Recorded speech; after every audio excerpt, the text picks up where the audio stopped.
tick them off my list? Yeah, I just want to make sure they are present. Okay. Yes, Okay. Amanda, I'm here for Simmons. Yes, I can see you. This is Marcus. I'm here, Amanda. I just want to make sure, as long as they're here, that's the main. Okay. Welcome everybody to this licensing subcommittee B meeting. My name is Gareth Sykes. I'm the governance officer. I'm going to quickly introduce this meeting by reading out the remote meeting protocol. I'll try and get through as quickly as I can, and then we will go to the first agenda item. So please bear with me. Gareth, sorry to interrupt, but Sergeant Liam McAllister is not in. Can you check? Oh, sorry, he is on the list. Yeah, because I just saw his first name. So thank you very much. Sorry to interrupt you. Thank you. That's all right. Okay, I'll start again. I'm going to read out the remote meeting protocol, and I'll try and get through as quickly as I can, and then we'll go to the first agenda item, which is the election of the chair. So the remote meeting protocol is as follows. Only speak when invited to by the chair. If you wish to speak, please raise your hand. You can either raise your hand by physically raising your hand, but as many people have done so already on this call, the Google Meet at the bottom of the screen does have a raise hand function. Please ensure that your mics are muted when you're not speaking. When speaking, please be succinct and do not exceed the allotted time. If referring to any written submissions, please refer to the specific page number in that document. Any new evidence can only be submitted at the discretion of the chair and the agreement of all parties. If you are having any technical difficulties, please use the chat function to alert the meeting or dial in using the details in the invitation. Please do not use the chat function to put formal questions to the subcommittee. Any persistent disruptive behavior will result in your removal from this meeting. Once the application has been considered, that will conclude this meeting. And then after a certain lot of time, which the legal officer will confirm shortly, you'll get a sort of skeleton decision.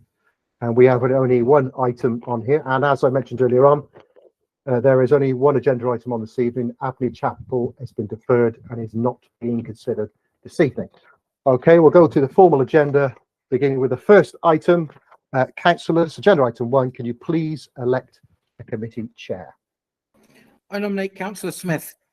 Seconded. Right, thank you very much. Just to start with, on my screen, I've got Victoire Krynstowski, which is asking me to deny entry or admit. So what do I do? Chair, I do not have that name on my list. It's not on a name I recognise. I don't know why it's come up on my screen, but what's that? Well, I have deny entry. I would not. Yes, do not deny them entry, Chair. Okay. Because I and then there's another one. Jean Locker has just come up as well. Again, I do not have that person on my list. I think so Gareth is managing it, Gilbert. Yes, I'm managing it. Yeah. If it's a name I do not recognise on the list that I have that's been provided by licensing, then we are not admitting them to this room. Yeah, it's just things keep popping up on my screen, sorry, and I can't see the faces. That's what's wrong. I'm going to try and see. I think we should carry on. And while you are carrying on the meeting, I will try and do my attempt to. So, Chair, could I just ask whether you could admit Jean Locker? She is one of the residents from the Boundary Tenants and Residents Association Committee. We'll leave that to the governance officer. Gareth, I've got another one, Ian Wisson, on here on my screen as well. Again, Chair, can I just interject? I think obviously when I sent the Google invite out, it would have been just sent. The Google Meet ID details will obviously have been sent to all the persons who have registered to speak. And as what occasionally happens, obviously that Google meeting ID has been passed on to other persons, and that is obviously the people that are trying to enter the virtual room. They're not allowed to, yes. And they're not allowed to because they are not registered to speak. Therefore, I know that other people who are probably on this call haven't sent that invite to them. I'm not going to admit them to this room because they are not on the list of registered speakers. Great. They can view the meeting externally on the YouTube link. So it's not that they can't see the meeting at all. They have to join by the observing it on the YouTube link. So if you can tell neighbours that will be fine. Okay. That's right. So that little icon in the center of my screen has now disappeared. So it means I can see everyone, which is good. So welcome everyone today to this review. Licensing Subcommittee B, Thursday the 13th of July. I like to show this because it's public record at 7 o'clock. And you'll see the agenda on the inside of the pack. But before we go there, we'll just go around the room and introduce ourselves and just outline what we do and who we are. So I'm Councillor Smith. I'm Chair of Licensing in Hackney, and I'm chairing this evening. I'm also a councillor in Stoke Newington Ward, and I'd like to invite Councillor Lufkin to introduce himself. Thank you. Hi, I'm Councillor Richard Lufkin, Vice Chair of the Licensing Committee and Councillor for Shackwell Ward. Thank you, Councillor Lufkin, and Councillor Garbett. Thanks, Chair. I'm a member of Licensing Committee and a councillor in Dalston Ward. Fantastic. Thank you very much. Again, Gareth, someone's come up on my screen. Ian Winson again. So if you could maybe just get rid of that. I think if if it's a local resident, if they can be told by anyone who's in the meeting that they need to join by the YouTube link. Yeah, fantastic. Okay, let's carry on with our introductions. For those of you I can see, there's 9 others off my screen that I can't see. So I will ask you to help me with that. Mr. Grant, nice to see you. Good evening. Gary Grant, I'm counsel acting for the new licence holder, Simmons. I should indicate, I've seen on the list there is someone else described as Gary G. That's not me, unless they make better points than I do. Thank you very much. And then I've got Leo. Leo, do you mind if I refer to you as Leo? Is that okay? That's okay, sir. Yes, I'm Leo Charalambidis, counsel for the police who have made the review application. Thank you very much. And I can see Marcus. Do you want to come in, Marcus? Hello there, Chairman. Marcus Lavelle here, counsel to Shoreditch Bar Group. If I may possibly make my most insightful point of the night, Chair, on your screen next to the leave call button, there are 3 dots. If you click the 3 dots option, the top option is change layout. And if you go to change layout, report a problem, report abuse, maybe in settings, is it maybe? No, I'm on an iPad, remember? It should still be in that same group. I don't think in settings. On the 3 dots, you normally have change layout, which is a series of rectangles near each other.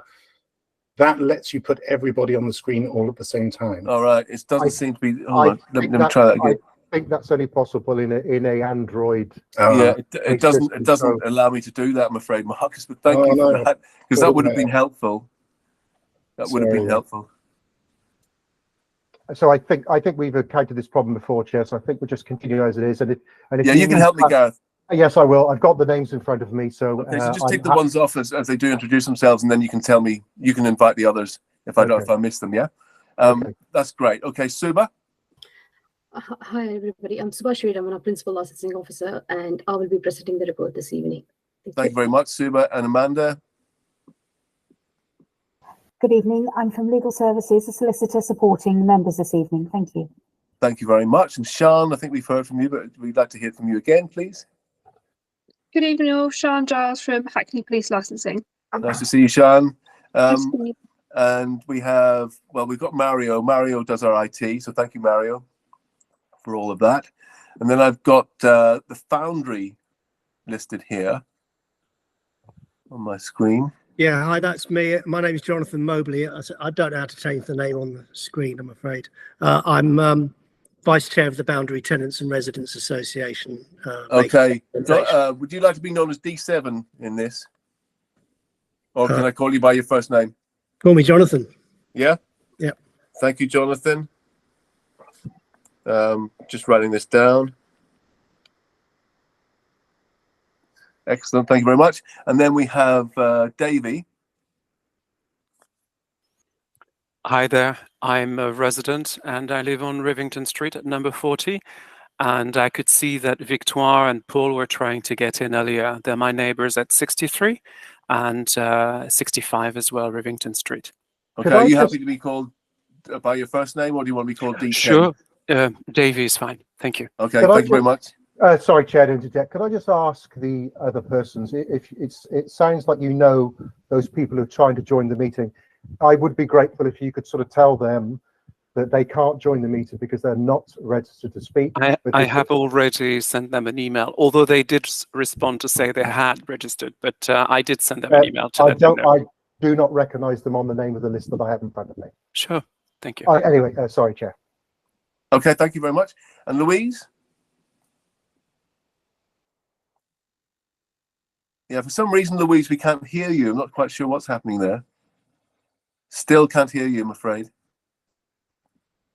Maybe log out and come back in and see what happens. We'll see you in a bit. Amanda, do we want to wait for Louise to come back in, or should we just carry on with the introduction? Her because she is one of the parties. Okay. I'm sure she'll come back shortly.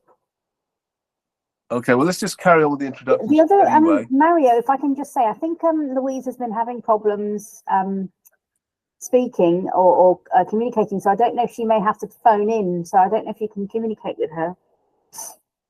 Okay, let's carry on with this. David, I can see David. Hi, Chair. Good evening. I think it's David Gare. I'm an independent licensing consultant, and I've undertaken an assessment of the viaduct, and I have worked for Simmons Bars previously.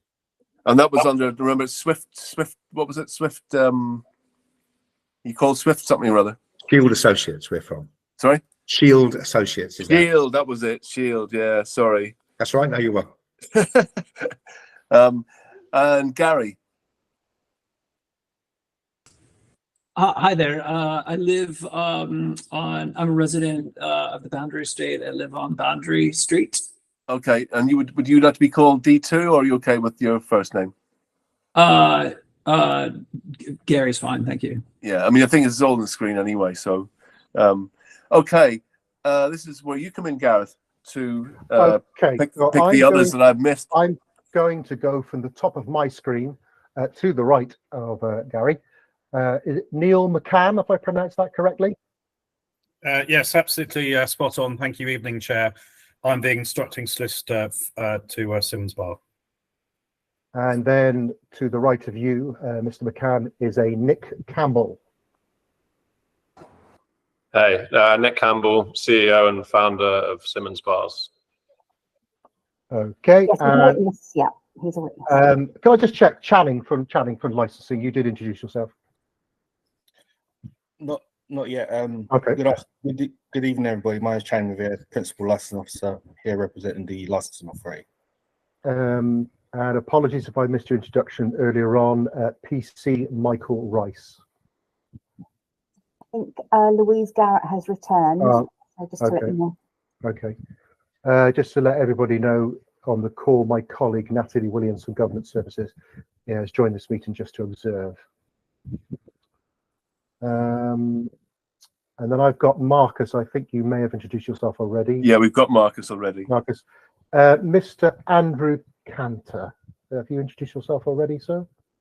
Good evening, Andrew Cantor. I'm a resident on Bateman's Road. And then at the bottom of my screen, I have, I just have a first name, Leon. I believe you're representing. Yes, Leon McAllister. I'm here, police licensing. I'm here to support my colleagues, police licensing. And then thank you. And then to the right of you on my screen, I have Corin. Hi, I'm a resident in Charlotte Road. All right. Thank you, Corin. Okay, so you weren't confirmed to come on, Corinne, I don't believe, but you are here. So that's okay. Is that everyone? I have confirmed that I was going to attend. Oh, sorry, I don't know. I didn't have you ticked off. I don't know why. Gareth, could you just double check the list? I've got Corin down as D4, Chair. D4. Yeah, no, I've got that, but I just didn't have. I hadn't ticked her off. Sorry, Corin, but you're here now. So it's good. Sorry. Great. And then last but not least, on my screen, I have Louise Garrett at D3. Hello, Louise. I really hope you can hear me now. Yes, we can. Broken cable. Hello. Hello, I'm Louise Garrett. I'm a resident on Charlotte Road. I'm also chair of the Shoreditch TCT team and secretary of the Shoreditch Community Association. Okay, fantastic, Louise. Thank you very much. Welcome. Okay, so I think we can move on now. We've done our introductions, Gareth. We're good about that, yeah. So there's a lot of people in this call. So yes, Chair. As far as I'm aware, everybody is on this call has now been introduced. Yeah, thank you very much for that. And please, everyone, be patient with me because I can only see some of you, not all of you. Okay, so this is the agenda. And you know that we are, agenda item 6 is now off the agenda. So the election of chair we've done. Any apologies for absence? I'm just going through the agenda now. Any apologies for absence? Just Councillor Tajana Thomas, Chair. Thank you very much. And apologies for lateness. I don't think there's any at this time at the moment. No, any declarations of interest, please? Do members have anything to declare? All good? Zoe, you? Yeah. Fantastic. No, Thank you very much. Minutes of the previous meeting, which is agenda item 4. There are no minutes that have been included today for this one. And then the hearing procedure, just run through that very briefly. So step 1 is the appointment of chair. That's been done. Step 2 is where the licensing officer will come in and outline the report, and that'll be Suba. Amanda? Sorry to disturb you, Chair, but we need to just confirm that Councillor Yvonne Maxwell has been substituted on this meeting. Is Councillor Maxwell here? No, she's not, but she's been substituted by another member. So we just need to send apologies. I thought she might be observing, no? She's not. She's not able to attend this evening. Thank you. Okay, great. Thank you for that clarification. So step 2 in the hearing procedure is where the licensing officer will outline the report. That'll be Suba.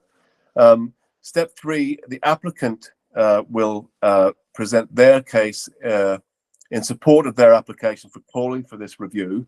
So that'll be Leo. And then 3, the responsible authorities will have their chance to speak. That will be Channing Riviere. And then 4 is other persons. Bearing in mind all of this, we've agreed already that these will be 7 minutes, so 2 extra minutes each for everyone. And then step 6 is where is for Simmons. So that would be Gary, that would be you, Mr. Grant. That's step 6. And step 5. And then step 6 would be the Shoreditch Bar Group. That would be Marcus, I believe. Yes, Marcus Lavelle. And then we will move from there into a discussion phase, closing remarks, then point of final clarification, and then we'll ask everyone to leave and then we'll go and deliberate. Okay. There's a bit of an anomaly here, which I just want to approach head on. And that is the fact that the license has been basically moved over to Simmons from Viaduct. And this review really is sort of tends to be focusing on the Viaduct element. But the license going forward will be Simmons. So from our point of view as members, and I think hope members agree with us, it feels to us like we're kind of, we're looking at the Simmons element of this application more than we are the Viaduct, because the Viaduct is now gone. Louise, you've got your hand up. You want to make a comment about that statement. Thank you. Yeah, I have a sort of a very big opening question, really, which is I understand that Simmons have made a conditional offer for the Viaduct. This deal is not complete, and therefore I would like, if Simmons can prove otherwise, that it is actually theirs and that they do have a lease for the property, then I'd be very interested to know that. But I don't believe that they do, and therefore I think we should be dealing with this on an Eden Garden Entertainment basis and not on a Simmons basis. I don't believe Simmons are yet the owners.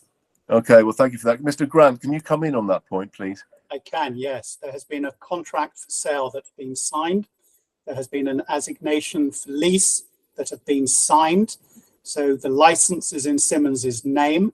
There is a condition on the sale and the assignation for lease that if for any reason the license does not survive in its current form, then the sale will fall through and the premises goes back to SBG. If the license remains in its current state following this hearing, the license by dint of law and the lease and the sale all go through automatically.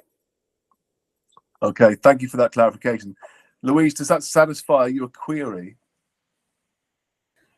So I think we all need to be very aware that on the 13th of July, the current owner remains as Eden Garden Entertainment. The sale has not yet gone through.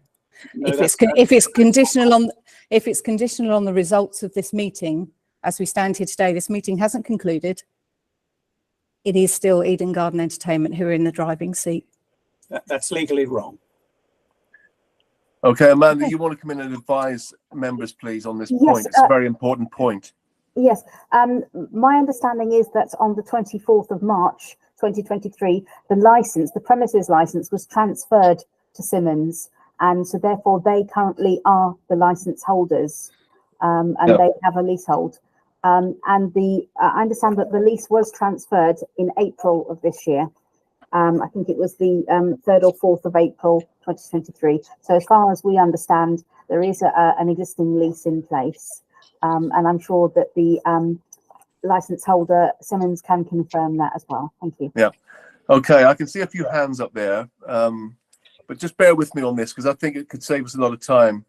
I would just like to ask the police at this point, bearing in mind what we said about the anomaly that exists in this particular case, what would you like to happen, please? So thank you very much. It's very generous of you to ask what the police would like to happen. I'll make full submissions in due course. But the application of the police is, as I've made clear in a position statement between myself and Simmons and SBG, is that we will be, for reasons I'll go on to elaborate, asking for the revocation of the premises license. Okay, well, that's clear. Okay, I'm going to take Andrew now. Please, you wanted to say something, Andrew. Thanks. No, actually, it's a question, and again, it's a question for Amanda, which is taking it as a given that Simmons is now the legal holder of the license, although it sounds like it could revert.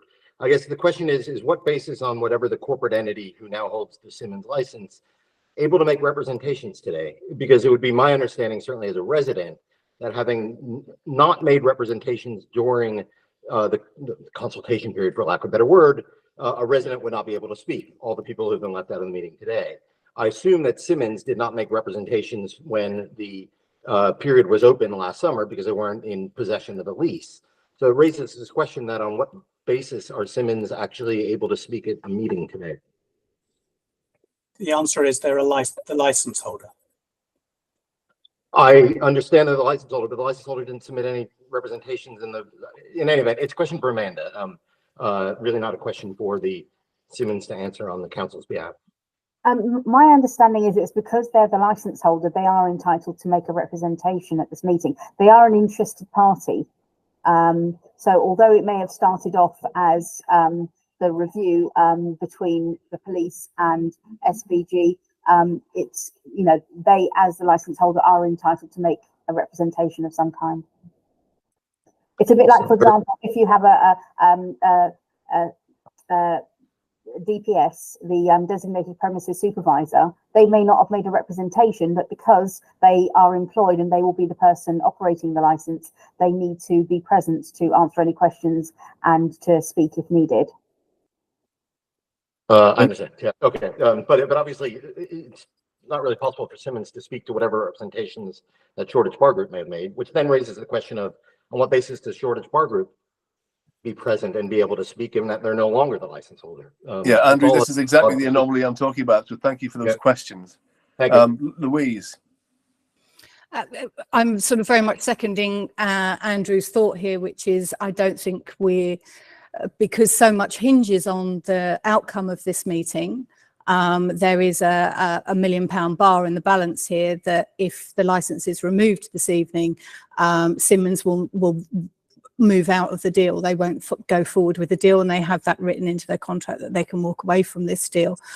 So I'm really quite uncomfortable with how unclear the council is in this situation. I think that there is very good barrister representation here from both the police, from Simmons, and also from SBG. I'm not confident that the council has the right level of support to basically follow what should happen here. I understand it's quite a unique situation. Okay, one more hand before we crack on with the procedure. Foundry. Sorry, I'm calling you Foundry because that's all I can see. Yeah, Jonathan. Jonathan. Yeah, so at this point, I'm really confused. Who is the leaseholder at the moment? Gary, I believe you said that in law, Simmons are the leaseholder, but they're not. They're only the leaseholder if this meeting goes through in their favour. No, that they are legally the leaseholder at the present time. It's only if the licence is revoked, then it will revert back. Okay, I suggest, folks, that we crack on with the hearing procedure. Thank you for your patience on that particular point.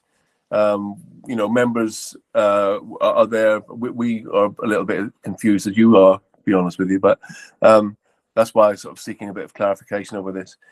So, okay, let's move on then. And I would like to invite Suba, the Principal Licensing Officer, to outline this report. Thank you, Suba. Thank you, Chair. So the item we are going to consider this evening is for an application received from the Metropolitan Police for the review of the premises license under Section 51 of the Licensing Act 2003 for the formerly called as Viaduct 83 Rivington Street on the grounds of the prevention of crime and disorder and public safety, as stated within the report. The premises license was transferred to Simmons Waterloo Limited on 24th of March 2023, and they are the premises license holder as per the record. Representations in support of the review still remains from licensing and other persons. And I have nothing else to add. Thank you, Chair. Okay, thank you very much for that, Suba. Now I'd like to invite the applicant, please. That would be Leo. Leo, you've got 7 minutes because we've agreed 7 minutes for each party. I hope that feels sufficient for you to get your points across. Thank you very much. So thank you very much, and to everyone, and thank you for everyone taking the time to deal with this this bizarre legal anomaly that we find ourselves in. And of course, I will address you to that. The fact is, as has been made clear to you, that the review that was issued and made on the 6th of March must be conducted on the basis of the facts today. That's the 13th of July. And as we heard, the license has been transferred to Eden. It's held by Simmons, and we've heard that they have a conditional lease, a temporary lease, effectively a lease to the hostage of fortune, where we all are being taken into and co-opted into the commercial drama and arrangements that obtain between Simmons and Eden. One of the advantages, however, of this appeal is that the Eden Group and SBG have agreed with the Metropolitan Police insofar as our review triggers are concerned. Our review arises because we have serious concerns that under Eden Garden Entertainments Limited, the then premises license holder, the holding company for SBG, agreed with the Metropolitan Police that the licensing objectives are at risk. They are because this is part of a process which really began with the first police review back on the 14th of December 2021, a review that was supported, augmented and really facilitated by the involvement of civil society and the local residents. The acceptance of this is noted at your bundle, Appendix E, where the SBG Group have confirmed that they have voluntarily closed the venue since March 2023. In effect, they've agreed with the police that what is needed is some really robust action because the review raises such serious concerns that puts the licensing objectives at risk. And they've affected this conditional sale. Effectively, they have said, yep, the police concerns are so serious, we're going to sell up, shut up, and leave the local area, which helpfully also coincides with what's required under the Section 182 guidance. Think about that for a minute. Paragraph 1120, which I know you're all familiar with, says that we should seek to establish the cause and causes of concern and take remedial action. Well, we're also warned in paragraph 11.22 that where subsequent reviews, which is what this is, have to be engaged, there are clear indication of deeper problems impacting the licensing objectives, which clearly the Eden Group and SPG have accepted. And you're also told that where premises are found to be trading irresponsibly, the licensing authority should not hesitate, where appropriate to do so, to take tough action to tackle the problem at the premises, and where other measures are deemed insufficient, to revoke the license. Well, you know, I'm going to say, quite surprisingly, follow the example of Eden Garden Entertainments Limited and take tough action, which is to revoke the premises license. Eden itself have closed, surrendered, and transferred their interest because they effectively agree with the application. Why else take this course of action? So we accept that, and I should just say that I think it's absolutely unconscionable that the local community and you as councillors are effectively being made pivots to a commercial arrangement. Now, for the avoidance of doubt, whatever decision you make, if it affects the licence in any way, and Simmons seek to transfer the licence back to Eden or the SPG, at that point, my instructions are that the local police will object and they will raise the exceptional circumstances and then invite you to consider all the factors that lead up to this appeal. But they don't on this occasion. So putting aside the commercial arrangements and the fancy lease arrangements that are going on between the current premises license holder, it's clearly obvious that your consideration is about the promotion of the licensing objectives, your crime and disorder objective, which includes exercising these functions in a way to ensure that crime and disorder in your area, including antisocial behaviour and other behaviour affecting the local environment, is prevented. You're to do all that you can.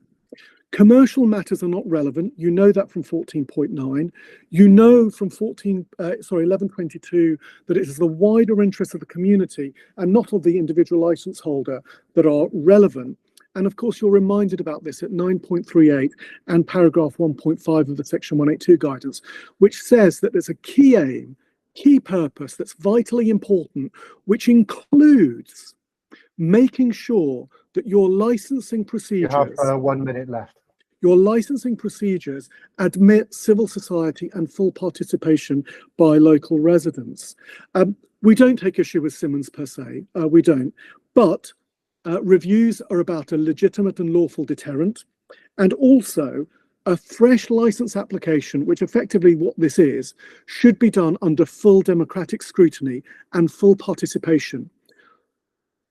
All of the residents knocking at the door, trying to get into this hearing because they want to see, they want to participate, have been denied an opportunity to comment on what is effectively a new application by the Simmons Group. This process is not unlawful, it is lawful, but it is anomalous because it effectively means that you have a completely new operation, a new operator, new personalities that are not being scrutinised by civil society, by the responsible authorities, and we're not having a proper course of action in order to determine what's wrong, which is why the police say, albeit that we have no concerns about Simmons, given the seriousness of this review, this second review against an operator that themselves has admitted and owned up to robust action, the appropriate course of action, sir, is to revoke the premises license. And if Simmons want a license here, they can apply for it, engage in full democratic scrutiny, and we can have a proper, informed hearing. Civil society have been at the heart of the police work over the past couple of years. We, the police, and you, the licensing authority, and I'll finish on this, are paid to do this. The local residents over the past couple of years are not. Your statement of licensing policy talks about placing residential amenity at the heart of the balancing exercise. Yep. And this is why the police are here robustly requesting that you put aside the police work. Yeah, that's 8 minutes Support now. your local residents. Thank you very much, sir. Great. Points well made. Okay. Thank you for that. Any points of clarification from members at this point? Just nod or shake your head. Okay, so we'll just carry on then. So if I can now invite the responsible authority, Channing Riviere. Do you want to come in, Channing? You've got 7 minutes. Thank you, Chair. I don't believe I'll need 7 minutes in total. You can find my representation at Appendix C of the report that was published on the Sorry, website. Channing, can I just stop you 1 second? Just whilst you're thinking about this and speaking, can you just speak to that anomaly as well, please, if you don't mind? I mean, not now, but when you're ready. So I'll go through with my representation first, which is found at Appendix C.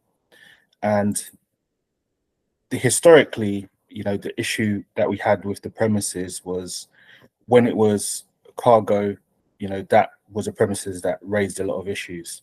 So the police brought a review in 2021 for that particular premises.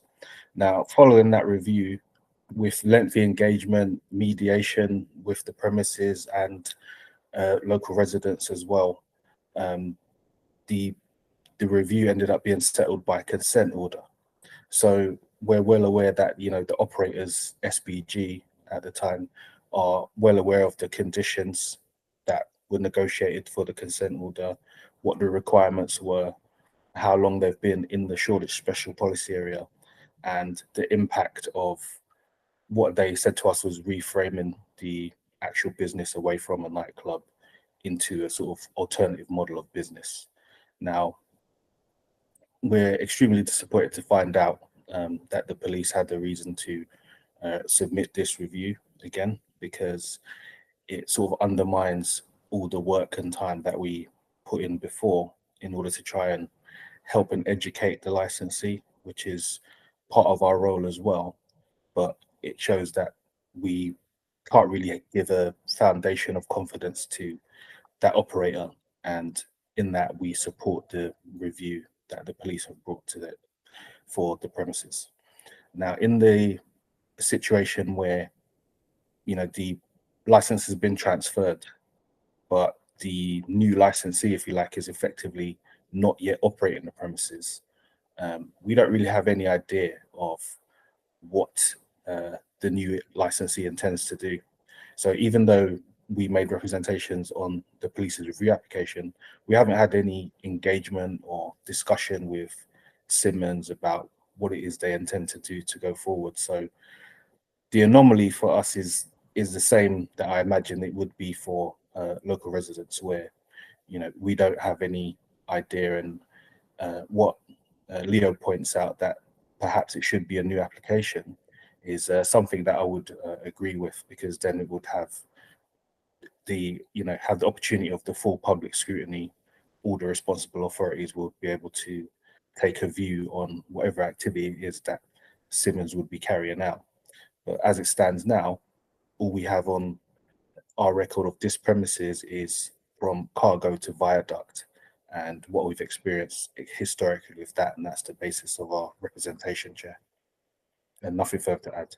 Okay, unless members have points of clarity, I would just like to ask a question around this to the legal teams on the call. So we have premises A, and they basically decide to shut up shop, and they sell it on to premises B. At that point, the legal people on the call, do licensing come in and try and sort of see, what they're up to? Do they call for they have to reapply? What happens? Leo. Sir, thank you very much. Well, the transfer, as I said, is a legitimate legal mechanism. The only authority that can object to that, if there are exceptional circumstances, is the police. And it would be unfair to say anything other than the police don't have any comments about Simmons. However, the points that I make about circumventing democratic accountability, circumventing full participation, engaging with those key principles at paragraph 1.5 are avoided. And I'm very grateful to Mr. Riviera for agreeing that a new application with full public scrutiny is something that ought to be encouraged without necessarily criticizing the legal mechanism. Sometimes it may be appropriate, but here it just plainly is not proportionate or appropriate. And this is where your decision-making function comes into effect, when you can ask yourself, is this appropriate and proportionate in these circumstances?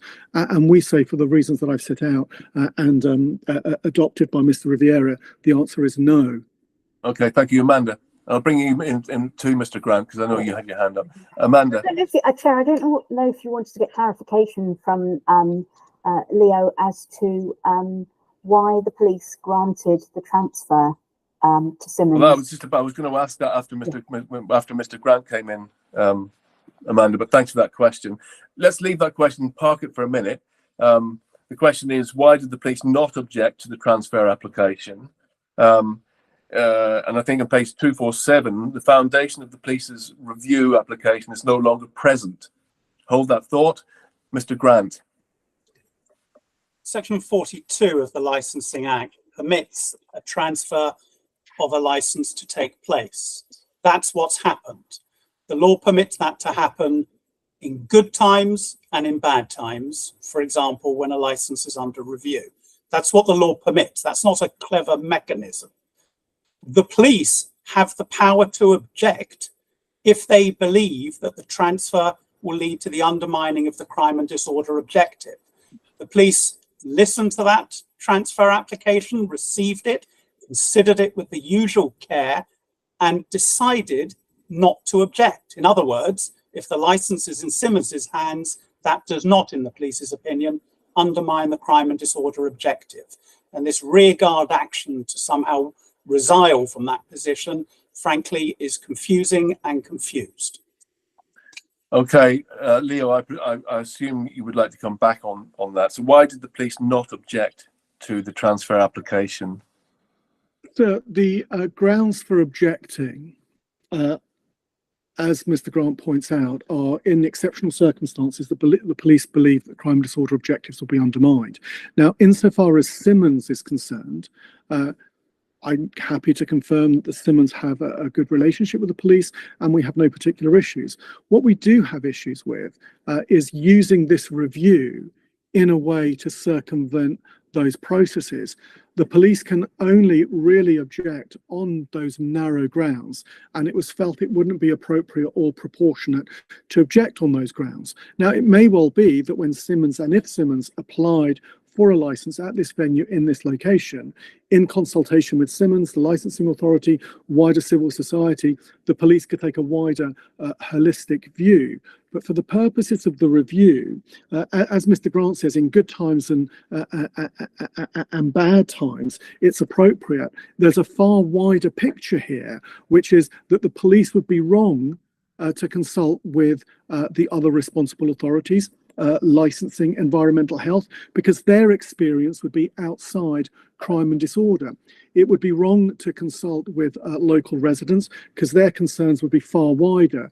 So for the police to object on anything other than those very narrow grounds would be wholly inappropriate and unfair, which is why we find ourselves here at the review process, effectively saying it's not appropriate in these circumstances. Therefore, please revoke and let the application for a new operator be considered in light of full participation rather than the police in its ivory tower exercising its okay, thank you, Leo. I think we've got the idea. Fantastic, that's great. Okay, so let's move on now. Members, do you want to come in at this point? Just should we carry on? Yeah, happy? Okay, let's do that then. So now we're going to move on to other persons, and I'm talking to all the other persons who are on this call and want to speak. We've got 7 minutes each. There's obviously a kind of historical element to all of this, which I know is very, you all feel very strongly about the venue. You all feel very, very strongly about the ASB and the area. You all feel very strongly about all of that. I would like you, during your submission, to speak a little bit about what's happened since the change. If anything, if you feel there's been a change at all since the license was passed over to the viaduct, that would be very helpful for members to understand if the levels are still the same, if they're different, what's going on. So I'd like to invite, to start with, D3, and that is Louise Garrett. Thank you. Sorry, Chair, just to interject, I thought we maybe go by the list as they're listed, which would be D2. Apologies, Louise, would be D2, which is Gary. Okay, I didn't have Gary ticked either in my thing. Anyway, so let's take Gary G then. Gary G, off you go. Hello, can you hear me? Yes. Great. So yeah, I live on Boundary Street, and I had written in regard to the previous issues that we had in the neighborhood. I've been living on Boundary Street for 7 years, and in the Cargo is about a 1 minute walk from my front door. And through the course of the weekends here on my street, overnight on Friday nights and Saturday nights, starting around maybe 10 or 11 and going well into the early hours of the morning, we found that people who were attending the venue would come to Shoreditch and park on my street. They would use their gas canisters. They would be drinking from their cars with loud music blaring, and it was really difficult to sleep overnight. Gary, can I just stop you? Are you speaking about Cargo here, or are you speaking about the viaduct? Because the viaduct, remember, was closing at 12 o'clock on a Friday and Saturday. Yeah, I'm talking about, I guess it's the venue overall, because I guess from my opinion that this is a transfer of a license, so I don't know what the new license holder is going to do. So I've got 7 minutes. I wanted to kind of set the scene as the result of what was going on in the neighborhood before Viaduct took over, and then since the venue has shut down, the difference that it's made to the community and to the street. Okay. Am I do that? Yeah, go on. Okay, so there were car bars sitting out, like they were all across my street. There was a lot of knife crime. Frequently, I would be sort of waking up in the morning and my street would be roped off. I've got pictures of it. I've got videos of it. All of the kind of the dangerous behavior that was going on and so we were pleased to see Cargo closed down. And as a result of that closure, and a result of the change in the hours of operation and the nature of the operation of the venue, things quieted down. It did make a big difference. But since the venue's been closed entirely, we've finally been able to get a good night's sleep here. I think that what is important, I guess, from the way that, from what we understand, is that they continued under the viaduct operation. They continued to breach the rules of their license. So we were really upset and worried that we have an operator right here on our doorstep that we're continuing to breach the laws or the regulation for their license. So again, what is that specifically, Gary? What were they doing? I know from I believe it's from the police statements that we had understood that there was breaching of the license agreements. I don't know the details myself. Okay, fine, carry on. So that's, I guess, overall. That's why I was concerned that this is what my understanding of it. I can't give you specifics, but my understanding is that they did continue to breach the rules, and that's why we're meeting again today, because they were in breach of their licensing agreement. That's my understanding of this meeting. Maybe they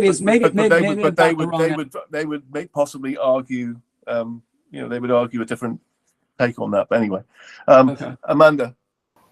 Chair, would you like to inquire as to when those breaches took place? Yeah, hold on, Gary, 1 second. Yeah, go on, Amanda. When did the breaches he's talking about take place? Good question. Did you hear that, Gary? I don't have the specifics, so maybe there's someone else on the call who can help out at this point. Okay, well, just people just keep that in the back of your mind. If you come up with an answer, then you can disclose it later. Amanda. I think we need to clarify how the resident was affected and how recently have they been affected. Yeah, but that's another good question. Thank you, Amanda, for those lovely questions. So since the venue's been closed, it's finally the neighborhood has become a neighborhood again, and we're able to sleep through the night on the weekends and to not be concerned about the threatening behavior and the chaos that was going on in the streets. Okay. So coming on to what we don't know what's going to potentially what Simmons might do with the venue. But it is a very large venue, and it's right on the doorstep of the Boundary Estate, which is almost entirely a residential area. And so for all the partying that goes on and people come in from all over London to come to Shoreditch, that venue that we're talking about on Rivington Street is just a massive venue, and it should be changed to operating only during the daytime. It's just not suitable to have such a large venue operating a drinking license into the evening, into the night, right here on the doorstep of the residential community. And so what we've seen, I guess, really kind of over the last year and a half, just a bigger sort of picture of what we're kind of witnessing, is during the daytime on Saturdays and Sundays, we've seen a lot of bars operating bottomless drinking hours and serving really cheap drinks. And there's a lot of hen parties and stag do's in the neighborhood, and it's become Shoreditch it's changing. There's a different sort of clientele that comes to the neighborhood, but it's in some ways the weekends itself, the weekend days, Saturdays and Sundays are the streets are crawling with 6.5 drunk. minutes. You got 30 seconds. Okay. It's become again a magnet for, it's a different clientele, but it's become a magnet for people to be just coming and getting really intoxicated and being noisy and all over the neighborhood. So it's just really unpleasant to live here. Okay, thank you, Gary, for that. I'm sorry to hear that. Amanda. Chair, I don't know if you'd like to just get clarification from the resident as to how long has the premises been closed, or how long has he had this peaceful period, and the concerns that he raised about these bottomless brunches, etc. How has he been affected by that, and from when? So when has the peaceful period? When did it start? Well, the peaceful period started. I mean, really, I don't know the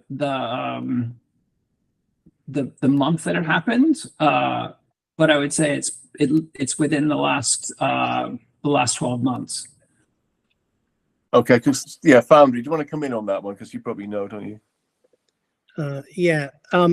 So there's a few different facets to this, but the main, I think, a point worth making is that when Cargo closed, that made an immediate and massive difference. Yes. And it was really noticeable immediately. Okay. However, I mean, I wouldn't put that down to the simple fact that the hours changed between Cargo and Viaduct. What's also seems to be pretty clear is Viaduct hasn't been very successful as a venue. So I think what I would say to echo Gary is the real problem we've got with this venue is Jonathan, can I bring you in when it's your turn? You can say all that. Yeah, then. sure, So, Chair, just to clarify, it is now Louise Garrett to speak next. Yeah. Okay. Thank you, Gary, for that. That's great. Okay. So if I could have Louise Garrett, please. You've got 7 minutes. Okay, sure. Just to support my fellow resident, Gary, he is not a professional witness. He is not party to police information of what happened inside the venue. However, within the document report of the police report, it does make note in their appendices that there is a 24th of September 2022 incident, after which Cargo was closed. It then reopens, and then there is a GBH incident on the 11th of February 2023, after which it closes. I hope that clarifies that detail for Amanda. I know she was looking for that detail. And Yeah, what I can say is, what date do they close? I haven't got an exact date. They had GBH on the 11th of February. I would imagine it would have been in the week after. Okay, and they've been closed ever since. They've been closed ever since. Yeah. Councillor. So by March, we went quiet. The residents really started to notice that we were properly quiet because this venue was properly shut. Okay, can I just stop you there, Louise? Just want to bring in Mr. Grant very quickly, Mr. Grant. Yeah, I believe the date is in Mr. Khan's statement. It's the end of March they closed, in fact. Okay, so end of March. Closed at the end of March. I think the last week of March 2023. Okay, great, thank you. Okay, Louise, carry on. Thank you. So yeah, like I say, Gary's not a professional witness in this case, and he wouldn't have all this information to hand. As a resident here, I live at the opposite end of the road from Gary. We also have the same problems that he does, which before the closure of the viaduct, we had a lot of street parking and street partying here, which was linked to drinkers from the viaduct and those going down there to use that venue. We are a street which you can park in after the hours of midnight, and the venue is open, or was open much later than that as Cargo, but was limited back to midnight on the viaduct. The venue has been difficult, not just for 2023, 2022, but actually for the previous decade. And we have as residents, campaigned to have action taken on this venue. We have all suffered countless sleepless nights, and we have significantly noticed the change in the area since it has closed down. I know that the police will also attest that local crime rates are also significantly more manageable. They no longer need to put a TCG police van on Shoreditch High Street to manage the closing time of the viaduct, and that the assaults against officers have also fallen in Rivington Street as well. This was a difficult venue for young people to be in. It's lots of concrete floors, lots of hard surfaces. And as a result, when GBH gets going in there, invariably people walk away with very, very significant injuries. So I'm very concerned about public safety around this venue, not only inside the venue, but also on the streets outside it. It has a very narrow footpath outside the front of it, which when you're drunk, you don't see the edge of. And so quite a lot of people have taken trips off of there as well. The venue is, quite frankly, a stain on Shoreditch. It has been there for way too long. It hasn't been dealt with. And I fully support what Leo is saying, that this should actually be a brand new license. We should all be able to scrutinise the offering that Simmons wants to bring into this space, and have a proper, open and public debate about whether or not we actually want a nightclub at all at this venue.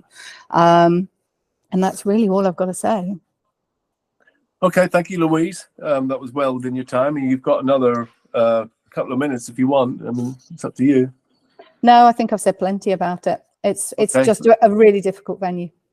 Thank you very much. Zoe, you had your hand up there temporarily. Yeah, sorry, just deciding whether to ask a question. Thanks, Louise. If we've got just a moment, you were just saying then about the suitability, You were just saying about the pavement. Were you just talking about the pavement? Is that what you were making the point about?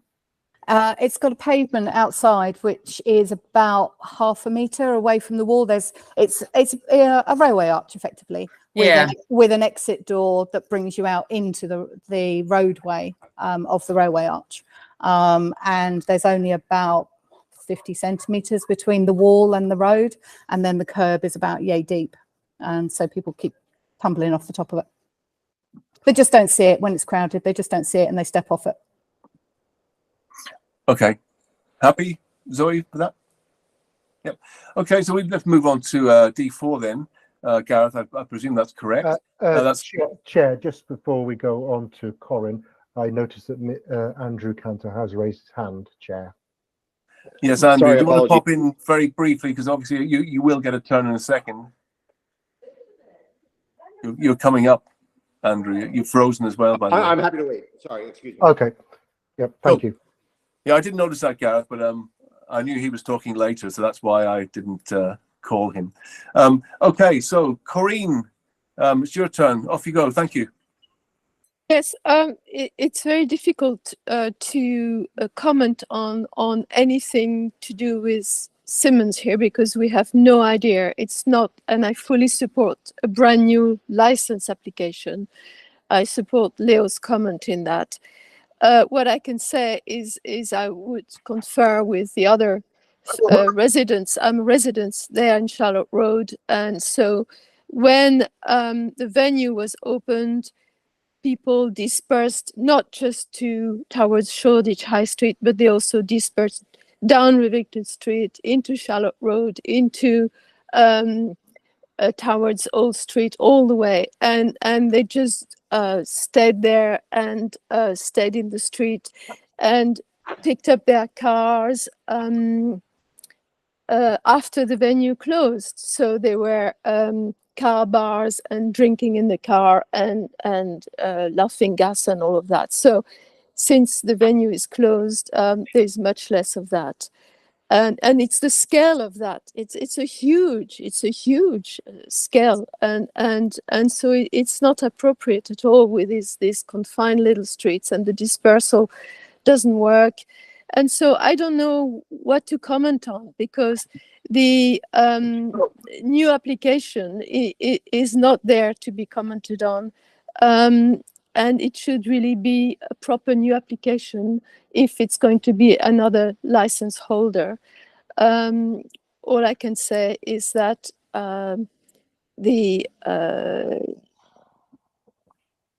it's made a huge difference since it's been closed. It was a nuisance for us, even on that side of Shoreditch High Street before. We had lots of people, yeah. And that includes when it switched over to the viaduct, it still was presenting problems for you? Yes, because cars, people park their cars in the street, and then they, when they disperse, they come back to the car and continue the party in the cars with loud music and with drinking and waiting for their friends. And you have groups around in the quiet streets. You know, it's a massive scale, absolutely massive scale. So these cars, how far away are they from the venue that are parked? Oh, they are all the way up and down Rivington Street, all the way up and down Charlotte Road, all the way in the Triangle, and so on. They're not just on the main high streets. The idea that people disperse on the high streets, on Shoreditch High Street or Old Street, is not correct. They just go everywhere. What's the parking situation around there? They're not supposed to park, but they do, and nothing is done about it. Okay. Thank you for that, Corinne. Are you finished? Yes, I think so. Yeah, and I fully support the brand new license application. Okay, thank you for that. That was 3 minutes. Louise, I'll bring you in during the discussion unless it's urgent, if that's okay. I mean, yeah, you happy with that? Cool. Okay, so let's move on then. And I believe, Gareth, that the next one is D7. That's Jonathan Mobley. Is that correct? That is correct, Chair. Fantastic. Thank you very much. So, Jonathan, would you like to come in, Foundry? Yes. Okay. My name is Jonathan Mobley. I am Vice Chair of the Boundary Tenants and Residents Association. And I'm also chair of the Tower Hamlets Weavers Ward Safer Neighbourhoods panel. The Boundary Estate is the largest nearby housing complex to the venue in question. Our TRA represents about 800 homes, which span both Hackney and the Tower Hamlets side of the border. Half of our residents are council tenants and many are families with children. If you look at the map at Appendix F, which is on bundle page 242, I think, you'll see that the estate connects to the east side of Shoreditch High Street along Calvert Avenue, which becomes Rivington Street when you cross over the High Street. The nearest block on the estate is Cleeve House, which you can see on the map, which has 28 flats, and it lies about 70 metres to the east of the venue. The estate suffers terribly from its proximity to the Shoreditch nighttime economy, and it's been proved in the past, without doubt, that 83 Rivington Street, due to its size and location, can act as a touchstone for the nighttime economy and a catalyst for antisocial activities in the surrounding streets. And I'd add to that that much of the experience, again, is connected with people using the estate as a car park. They park up all around the estate, go out clubbing, come back to the cars afterwards and carry on the party till dawn. Now, I hope you've taken the time to read the 20 impact statements that I supplied with my representation. Yeah, we did. These are heartfelt personal stories from people who live on the estate. Yeah. And they paint a picture of the damage that the nighttime economy is capable of wielding to our residents. In their submission, Simmons suggests that these experiences are all in the past and so not relevant. But to bring you up to date, I can quote from an email that residents of Cleeve House sent to the authorities only last week. We are distressed to report that over the past 2 nights, it's become clear that nitrous oxide is being taken in the downstairs hallway of Cleeve House. Yesterday morning, we were woke up to a staircase littered with used balloons. This is obviously antisocial behaviour, as well as having clear health and safety implications in a building where children are resident. Now, while obviously that incident isn't tied to the venue in question, it does show how vulnerable our residents are to any uptick in antisocial behaviour linked to the nighttime economy. And we've already seen demonstrably how pivotal this venue is to such experiences. Now, Shield Group in the pack, I don't have the page number, have made a submission to support the Simmons position. According to their report, they made a visit on Wednesday, 22nd of March, 23, between 9 and 10 p.m. to the venue. It was, in their words, very quiet during our visit and was operating in compliance with its licensing conditions. However, the same report tells us that the venue was only operating from Thursdays to Saturdays, so it would have been closed on that day. And anyway, it seems that they visited just a week before the place shut down entirely. The report goes on to assure us that there were comprehensive policies and safeguards in place to support the licensing objectives. But as we've seen from the police reports, such safeguards may not be followed through in practice, which is exactly why we're here today. The rest of the report goes on to recommend Simmons as an operator, which is hardly surprising as Simmons is one of Shields' clients. The measures that both Simmons themselves and Shield list out to mitigate ASB and crime do nothing to reassure our residents, as they can only determine what happens inside the venue and can provide no controls on knock-on ASB in the nearby residential streets. One defence put forward is that Simmons' clientele is majority female. How this can allay the fears of the mass displays of public urination that we have seen in the past, I don't know. The family of resident 8 of our impact statements collection, bundle page 204, who had lived on Virginia Road for decades, in fact the father lived there since he was born, has since moved out in despair of uncontrolled urination, and particularly by women outside their home every weekend. Now, it's a tragedy actually that they moved out at about exactly the same time as Cargo closed down, because the closure of Cargo made a huge difference to that urination issue on Virginia Road. Yes, you were talking about the road smell of stale urine, especially Yes. in the hot summer. Yes, quite. Yes. I mean, that is just, what can I say? I mean, that's what we're dealing with. It should be noted that Hackney Council only provides additional urinals for men and not for women, and Tower Hamlets Council supplies neither. Yeah, noted. Good point. In fact, this licence review should not be heard at all under the name Simmons, as the venue in question has been owned and traded by the Shoreditch Bar Group, first as Cargo, then as Viaduct. In autumn 21, myself and other residents spoke at the first licensing review, following which the licence was revoked. Imagine our consternation when Shoreditch Bar Group appealed and was allowed to continue to operate during the appeal period, following which a backroom agreement was made, a so-called consent order, so that the appeal did not even take place. Already a mark of disrespect to our residents, and now we find ourselves at a second review, and again the operators, both Shoreditch Bar Group and Simmons, are behaving in a slippery and deceitful manner by arguing that it is Simmons whose licence is to be reviewed and not Viaduct. This is a subterfuge designed only to escape the inevitable revocation of the licence, which should have happened a year ago. The Shield report asserts that Simmons would look to develop strong relationships with the local community. Today's action gives the lie to this statement. This committee should not be seen to uphold such sleazy behaviour. We call upon you to revoke the licence. If Simmons or any other operator wishes to acquire the premises, a new licence application is the proper and honest way to proceed. Have I got any more time? And I don't know if you've got 30 seconds left. I mean, the cargo closure did make a big difference, but I would contend it wasn't the hours that made the difference. It was the fact that when it reopened as Viaduct clearly wasn't commercially successful. The problem is that venue, if run to a successful level, will cause harm to our community. Okay, fair enough. Thank you for that, Jonathan. And I'd like to move on now to, I believe, D10, Gareth. That is Davy Nugaredi. Is that right? That is correct, Chair. That is correct, Chair. Okay, Davy, off you go. Thank you.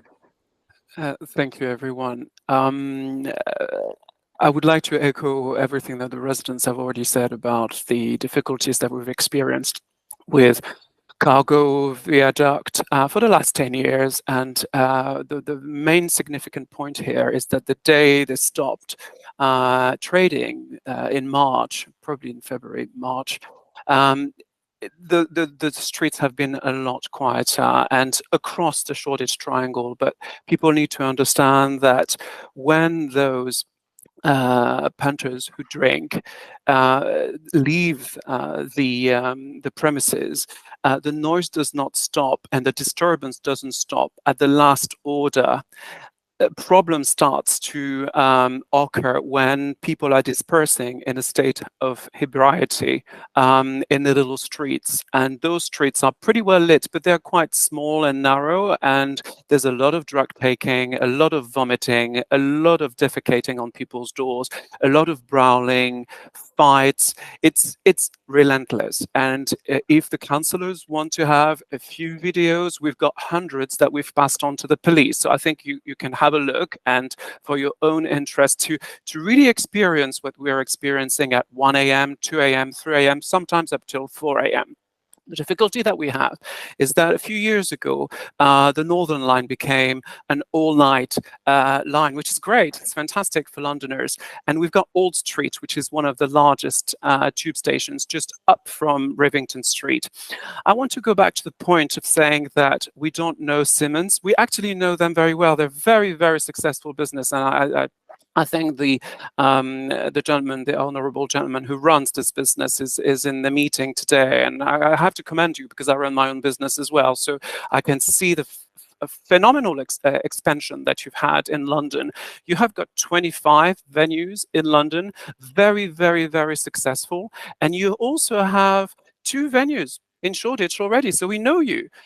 You run the Hoxton Pony, and you have got the Simmons Bar just down from Old Street. So already those 2 venues command capacity for over 1,000 clubbers and people who go to bars to enjoy themselves, which is great, but that already has some sort of activity.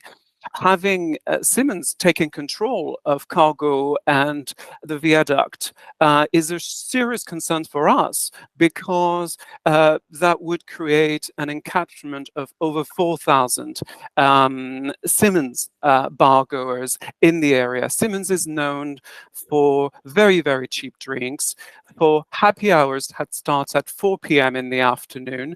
And when you can get a beer for £2.50 or a mixer, a house mixer, for £2.50, of course, you're going to be incredibly attractive. The younger audience tend to be the target audience for Simmons. Most of your clientele, from what I understand, and from the Facebook posts that we have seen and scrutinized over the last few weeks, because we are very, very stressed and anxious and upset about this, they are targeted at 20-year-olds. And you have got followers, 25,000 followers on your Facebook page, and you organize those events that are driving a lot of people from London, but also from outside London. As a result, for us residents, we have serious concerns about this venue being a nighttime economy venue, a bar or alcohol drinking-led venue. For us, it is not acceptable. It's been a nightmare, and I think you could summarize this with one word. English isn't my first language, but I suspect you will all understand what living hell means, and this is what it is. It's a living hell. We all are polite people. We want business. I'm a business person. I run my own business, and we've got very, very successful bars and restaurants and shops throughout the triangle. But the impact of having so many night revelers and so many people in a state of ebriety who cannot control their actions, how can the police control 4,000 people who all leave in the streets at 11 p.m., midnight, or 1 a.m.? It is impossible. And I hope the councillors will understand and hear our strong concerns today. Thank you. Well, thank you very much, Davy Nugarede. I don't know if that's the right way to say it. But for a Frenchman, you speak very good English. That was very eloquent. Thank you very much. Gareth, shall we move on then to D12? Is that correct? That's Mr. Andrew Cantor. That is correct, Chair. Yeah, thank you very much. Mr. Cantor. Hi, good evening, everybody. Thank you, Councillor Smith. So first to start, I will echo 100% what everybody else has said. I live on Bateman's Row, which is on the street parallel to the venue street, and every single thing that has been experienced by every other resident we've experienced, the parking cars, the drinking, directly related to this venue. My daughter, for a number of years, has waitressed at the bike shed up on Old Street, so 2 blocks further. And when the venue was open, I regularly had to escort her home, because even though she's 20 years old and grew up in Shoreditch, she was basically afraid of that venue when it was open. She grew up in Shoreditch. She's a tough kid, and even she was like, that place is screwed up. And she waitresses at a motorcycle club. But the main thing I'd like to speak about, and this is very brief, is again this procedural oddity about the fact that we're talking about Cargo and then Viaduct and then Simmons, and there's no conversation about Simmons. Simmons actually owns 4 bars in the neighborhood, if you include this and include the one down on Brick Lane. And all I would do is make a plea to Simmons, which is clearly a successful business, now up to, I think it's 28 venues, to engage with the community as they promised to, rather than trying to somehow slip this in the back door. And that would be via a new license application. Simmons is unique. I don't think that we can have this hearing without talking about Simmons and the fact that they advertise on their recruitment site on LinkedIn a 5-hour happy hour every night. Or that they now have a venue. They've taken over the Hawks and Pony from Shoreditch Bar Group at the end of Bateman's Row on Curtin Road, at which they were forced to make an amendment to their license application because they altered the premises without permission, and are in the process of being forced to submit a planning application because they altered the premises without permission. All of this is relevant, probably relevant to a new license application, but we have this oddity, this procedural oddity of trying to jam it in through the back door. I'm sure Simmons is a good business. You don't achieve this level of scale and success and continued growth and popularity without being a good business.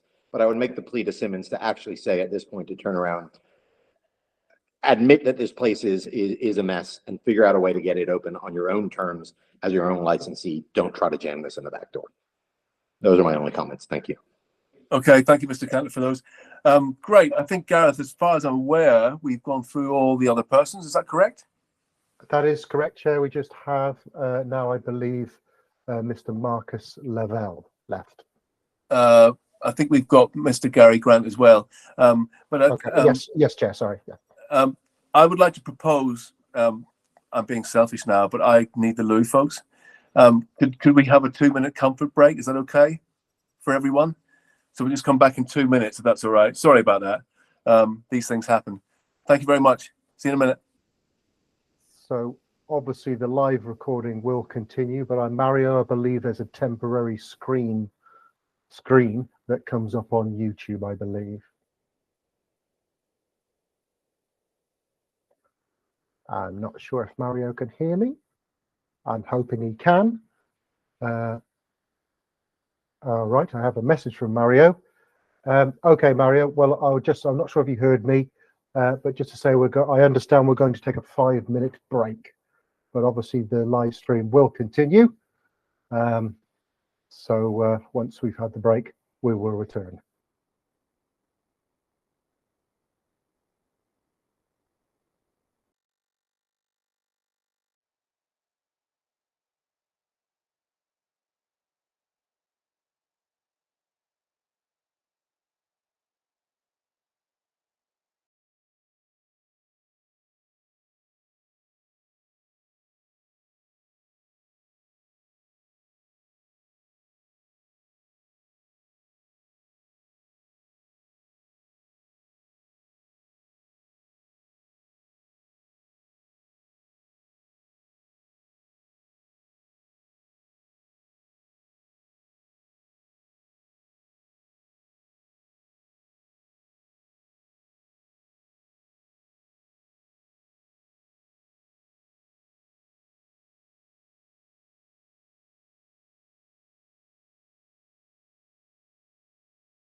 Okay, thank you, folks, for that.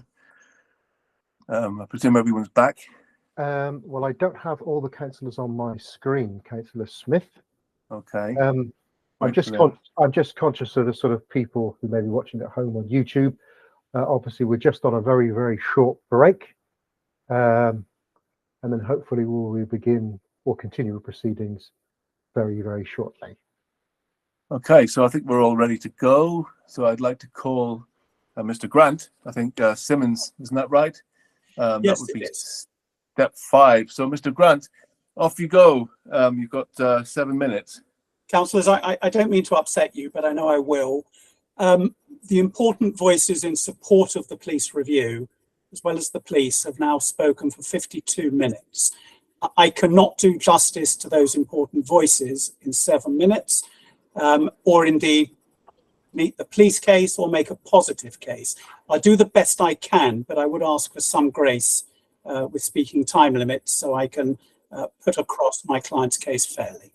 Okay, well, I won't start the clock just yet. Let's bring in Leo, because this is an area of contention for Leo. Leo.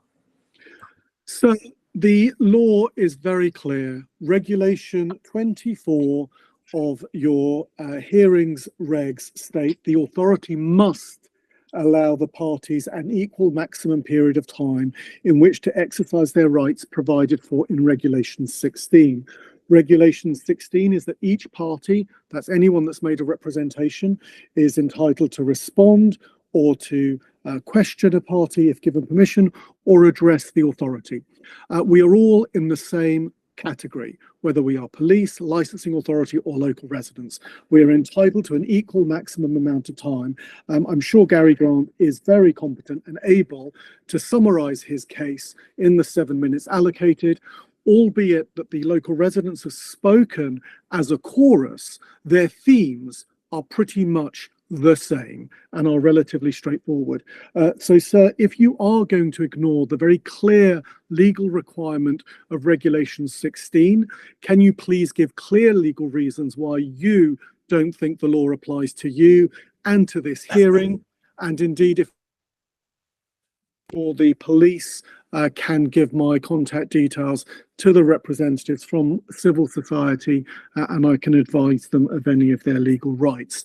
As I say, I have full confidence that Mr. Grant is more than capable of speaking to the 7 minutes and then filling up any gaps in the discussion led by you, sir, because you and your colleague know what the key themes are. Thank you.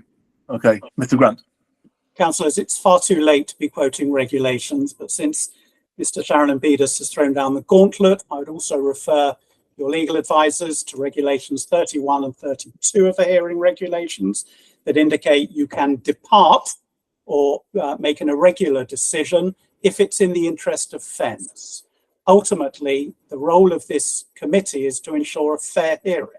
I won't make any irrelevant points. I, in fact, have 59 points to make. If I'm allowed 7 minutes, it gives me only 7 seconds to make each one. I reckon I need, if I push and go quickly, 15 minutes, because a lot of new information has come our way from a number of the residents today. And I need to address them, as well as the police case, as well as make a positive case for Simmons. I'm just after a fair amount of time to put my case, no more, no less. Okay, Leo.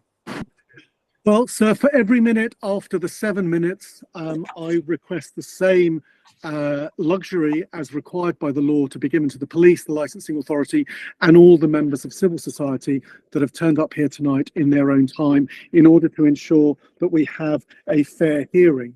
Irregularities and a fair hearing are two very different things. You have a very clear mandate under Regulation 24. As I say, if you're going to ignore that and indulge Simmons and treat them more favourably than everyone else that you've dealt with so far this evening, please give clear reasons why you think this is both compliant with Regulation 24 and indeed Article 6 of the Human Rights Act. So the matter is really up to you. But as I've said before, if anyone is concerned about any unequal, unlawful, unfair treatment that they suffer as a result of this hearing, please do contact me through the police and I'd be happy to help them. So thank you very much. It really is your show. Thank you very much. Corinne, you've got your hand up. Yes, it was a question to the councillors, basically, and in response to Leo saying that they've heard the residents' voices. But councillors, aren't you surprised by the amount of residents who wanted to get into the room and who, for some reason, you know, of regulations were not able to? And this, we are here as a minority compared to, you know, the vast majority of people who are actually joining us with their voices. They all wanted to get into the room. So it is a massive democratic wave. And the whole process here is trying to bypass that scrutiny. So this is what I wanted to ask the councillors about. Aren't you surprised by the number of residents who wanted to get into the room? Yeah, we do see, Corinne, we obviously do a lot of these subcommittees, and we have had like many residents in some of these meetings, up to 20 sometimes. But it was surprising, but that's down to the governance officer, I think. Gareth, you want to come back on that point as to why they weren't allowed in? Just to clarify, as I made clear at the start of the meeting, I have been provided under the other persons section, provided 13 names. Those are 13 people that potentially are going to make representations at this meeting. They're names that came up on the screen that were not on the list, therefore were not registered to speak and make a submission at this meeting. They can view the meeting via YouTube. That is available to them. That's been published 5 clear working days before the meeting on the front pack.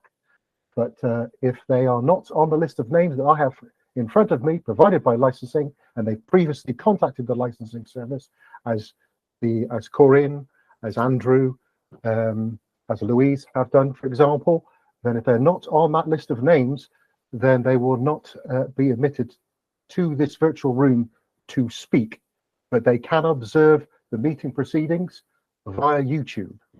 Yeah, Amanda. Yes, Chair. As Gareth confirmed, unless they've made a representation within the consultation period, the 28-day consultation period, they cannot attend the meeting and speak. So it's not a case of just being in the room and trying to speak. Unless you've actually made a representation, you have no right to speak. So therefore, that is the reason why we have said that they would need to view it from the YouTube link. It's not intentionally trying to exclude them. Even if we had an in-person meeting, they wouldn't be able to speak unless they actually made a representation to do so. Secondly, Chair, I'd like to suggest that let's give Mr. Grant his 7 minutes and then see whether he still feels he needs to continue on. And then you make a decision as to whether or not you give the other parties some additional time, or you can make the decision now to give them additional time to make an exception. Because what in order to have a fair hearing and to ensure that we can make a reasonable decision, or a decision that where you've had a chance to consider all the factors, is that you do need to hear from the Simmons group and their legal representative, and to take into consideration everything they have to say, because this decision will affect them. So I think they are entitled to say, have their say. I obviously am not suggesting that they should be allowed to speak forever and ever. I don't know if Mr. Grant can defer some of it into the discussion phase or not. He can only make that decision, but Chair, the matter is for you to decide whether or not you want to give all parties additional time, so that a fair hearing is given. But I do think that Simmons should be able to speak and respond to all the comments that have been made. Thank you. Okay, I'm just going to take Jonathan and first. Oh, sorry, Davey, you were first. Very, very briefly, yeah. Oh yes, very, very briefly. When we're invited to have representation, at no point in the email it says that if you're connecting with your husband's PC or your partner's computer, you won't be allowed to take part in the meeting. And I think this is the point that my neighbors were raising. When they tried to get in, they were blanked out because their name was not recognized on your list. So I think for future purpose, maybe it would be nice to have this clearly explained on the invitation that you sent to the people who actually sent for representation. Because if I have understood correctly, Gary, you do not have all the people who've asked for representation part of the meeting tonight, and some of them were turned away. This is just to clarify. Thank you. Okay, and then Jonathan from the Foundry. Thank you. If I can just say that it is the responsibility of the local resident to contact the licensing department to ensure they have all the information, or at least advise as to how they're going to be joining the meeting. So I'm sorry that if they've been refused entry, but they do need to have communicated with the governance officer or the licensing department in advance of the meeting to make representations. Thank you, Amanda. Okay, Jonathan from the Foundry, very quickly, folks, and then Louise. I want to just get past this. Yeah, just to point out that of those 13 who had made representations, I don't think it was really clear to people what they had to do to take part in the meeting tonight. I know of certainly one of the 13 who received an invite to a dial-in, but it didn't say that it was for this hearing. It said it was, you know, and I think this person's a lawyer, so gets a lot of these sort of invites. It was, the messaging's been very unclear about this. Okay, thank you for that. Louise. I think what you're feeling here from the residents is there is a wealth of feeling about disconnection from the process around licensing. It actually goes all the way back to the August 22 consent order, when a negotiation happened and the residents were not involved, and an agreement was made with, at that time, Eden Garden Entertainment to reopen the premises.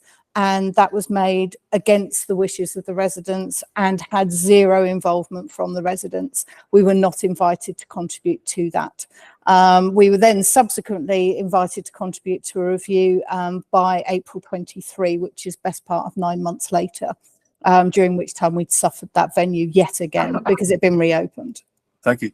Okay, so I'm going to pose the question to the residents here.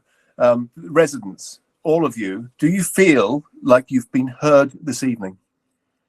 Do you require any further time to express any further elements of your disgruntlement around this venue? Jonathan? Yeah, so personally, tonight at this meeting, I feel that I have been heard, yes. And to be honest, I'm quite pleased at the amount of time. I've been involved in quite a lot of these meetings, in planning and in licensing. And in planning, it's horribly constrained. So yes, this meeting tonight, I have been heard. However, I do feel that the ability for people to contribute to this meeting has been not what it should be. Okay, well, we will note those comments about that. Andrew. Sorry, again, echoing the procedural oddity, which is, yes, thank you very much for the opportunity to be heard. I feel like we've been heard on what we've been asked to speak about. However, with a 20-minute speech, essentially a 20-minute speech coming from Simmons, who none of us know anything about, we only know everything about the viaduct, it's hard to say whether we have anything additional to add, given that we actually really have no idea what's coming. Okay, fine. That can happen in the discussion phase. Mr. Grant and Leo. I know we discussed this earlier on today, where you guys did, and we decided on 7 minutes. Well, the chair did. For fairness, I do agree with Mr. Grant that he does require a little bit more time. So I'm going to grant him another 3 minutes. So that's 10 minutes. And Leo, I'm going to give you 3 straight after to respond.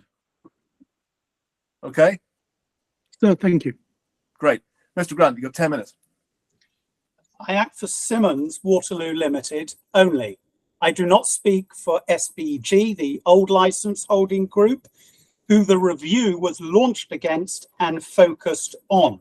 This entire case feels like we're watching a movie that's reaching its climatic resolution, but the police remain stuck on the opening credits. With respect, Chair, you put your finger on the button at the outset of this review hearing when you indicated that the review needs to be based on the facts today and what is likely to happen in the future.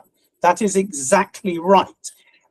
Dealing, if I may, and I should indicate, I do not seek to defend anything that's alleged against the SBG group or the previous operation, because those concerns, for reasons I will explain, are not in the least relevant to the position today or the decision the subcommittee has to reach. The suggestions it should be a new application ignore the simple law. The law is that a transfer of an application can take place after a review application has gone in. If Parliament had intended that a transfer application to a new license holder subject to a review was required, then the Licensing Act would have said so. It doesn't. It is not uncommon in this situation for a subcommittee to be in this situation.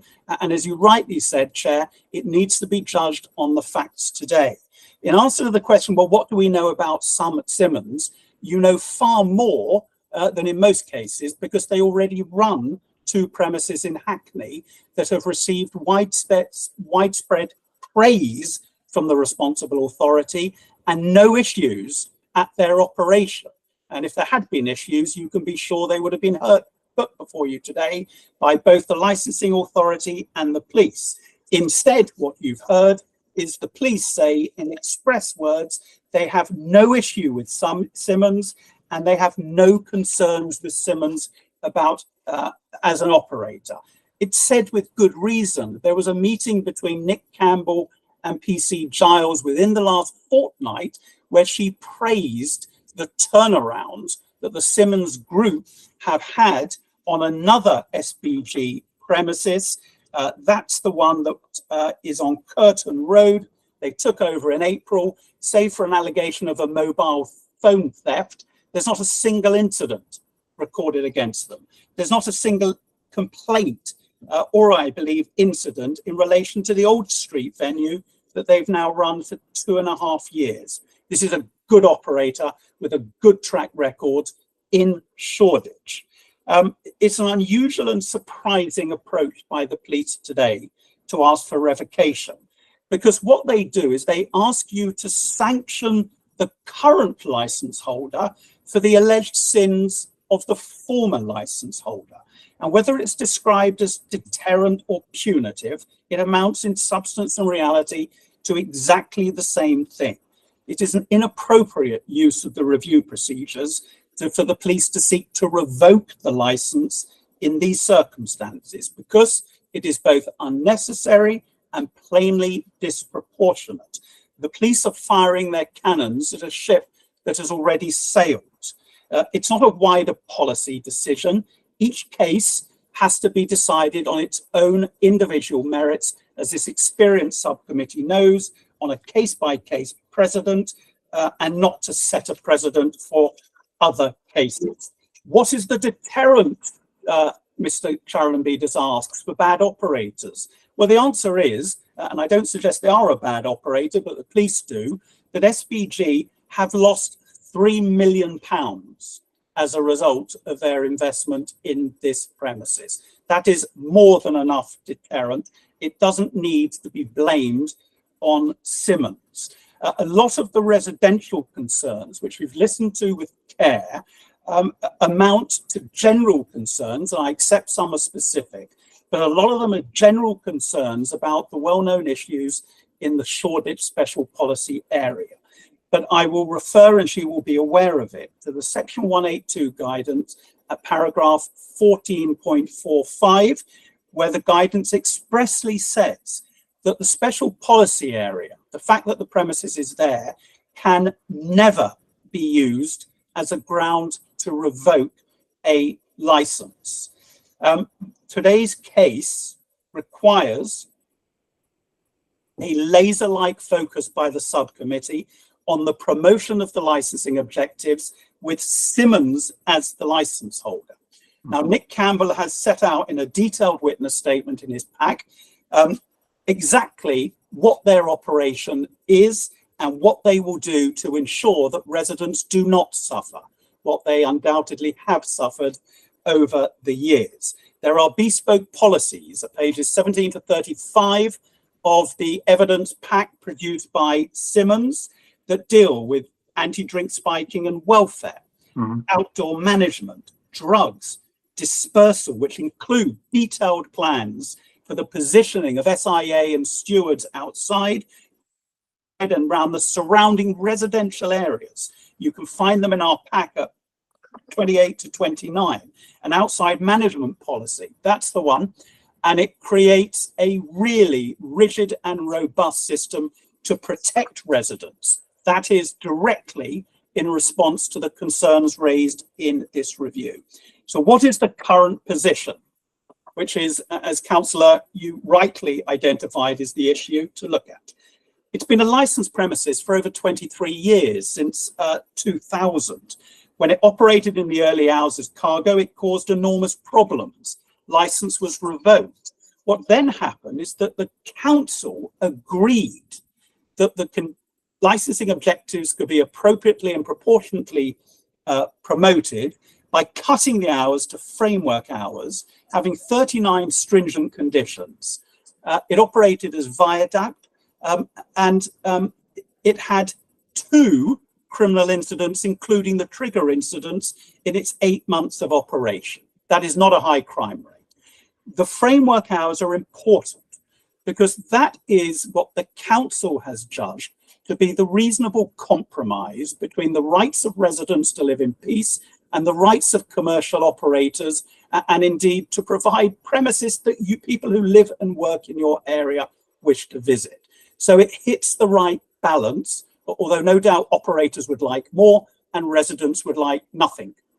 But the framework hours is what we will operate to in this case. So the council's decision, opinion, expressed in August 2022 in the consent order, that this is now hits the right balance, is the same position today, only there is an operator of whom nobody has any criticism of and who take compliance extremely seriously. They have 26 venues. They've operated around London, including in special policy areas, for over 10 years. no responsible authority has ever reviewed any of their licenses. That's how good Simmons's are. It is not by accident that that is the situation. Neither licensing nor environmental health have reported a single logged complaint from residents when the viaduct operated to framework hours. Environmental health, the primary guardians of nuisance and antisocial behaviour, have not put in a representation in today's case. And Mr. Riviera, on behalf of the licensing authority, has said nothing to criticise any of the Simmons venues or express any view that Simmons would not operate properly without undermining the objectives. One resident, it's in your agenda page 82 at D5, even says he was quite pleased at the operation of viaduct when it started operating at framework hours. That's not to say no resident has ever been disturbed. What we say is that the impact if Simmons were running this would not be disproportionate or unexpected. This is Shoreditch. This is not the Cotswolds. The police, as I say, do not take issue with the reputation or operating procedures of Simmons. They have the first-class track record I've explained. There was mention of planning issues with the Hoxton Pony. In fact, we put in for a minor variation for floor plans that was granted. That's not an issue. I don't have time, I'm afraid, to talk to you about the capacities. Mr. Campbell engaged closely with the police in on this new venue. Just coming up to 10 minutes, Mr. Grant. Yeah, I'm afraid I'm halfway through my points. I have lots more to say. Okay, let's try and slip them in the discussion period.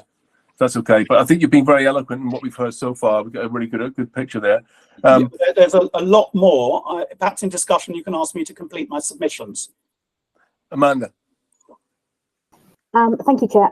Chair, I don't know if you want to get clarification from Leo on what was the police's position following the meeting on the 4th of April 2003 with Simmons, when I understood there should have been a good dialogue that occurred and why this wasn't raised then. Okay, Jonathan, Davey and Louise, I can see you've got your hand up. I'm going to just hold you there for a second if you don't mind. And I'd like to bring Leo back in for your extra 3 minutes, Leo. So can I just perhaps I'm just taking instructions on Amanda's question. So would you mind just hearing from the you resident? answer Amanda's question and then I'll start the clock. Thank you. I've just text message. I've WhatsApped my officers, so I'm getting a response on the 4th of April. I think I know what the answer is, but I just want to check I give you the right answer. So I'll just take a moment. Hopefully the officers have heard this and they are now typing in the WhatsApp what the position was at the meeting on the 4th of April. Like I said, I think I know the answer, but yes, I can see Sergeant Giles is typing as we. Chair, I think we can continue with his 3 minutes whilst you get the response. Yes, have the 3 minutes and then come back to that, Leo. If that's okay. So it's quite simple. When I listened to Mr. Grant's application for a new premises license, that's what we're hearing. We're hearing an application for grant of a new premises license. And really, I just want to use this time, firstly, to remind you that in making a decision under a review, your interest is solely the promotion of the licensing objectives. And I'm just going to reiterate paragraph 1.5, which says the legislation supports a number of key aims and purposes that are vitally important and should be principal aims for everyone involved in licensing work.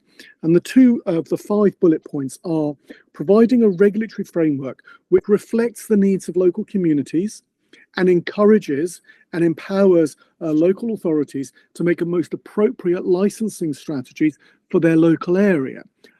The residents and the police and the licensing authority are speaking to you about the most appropriate strategies, which is by way of new application, and then encouraging greater community involvement in licensing decisions and giving local residents the opportunity to have their say regarding licensing decisions that may affect them. In the chat box, I can see the YouTube link apparently doesn't work. We've heard representations about not all representatives are here.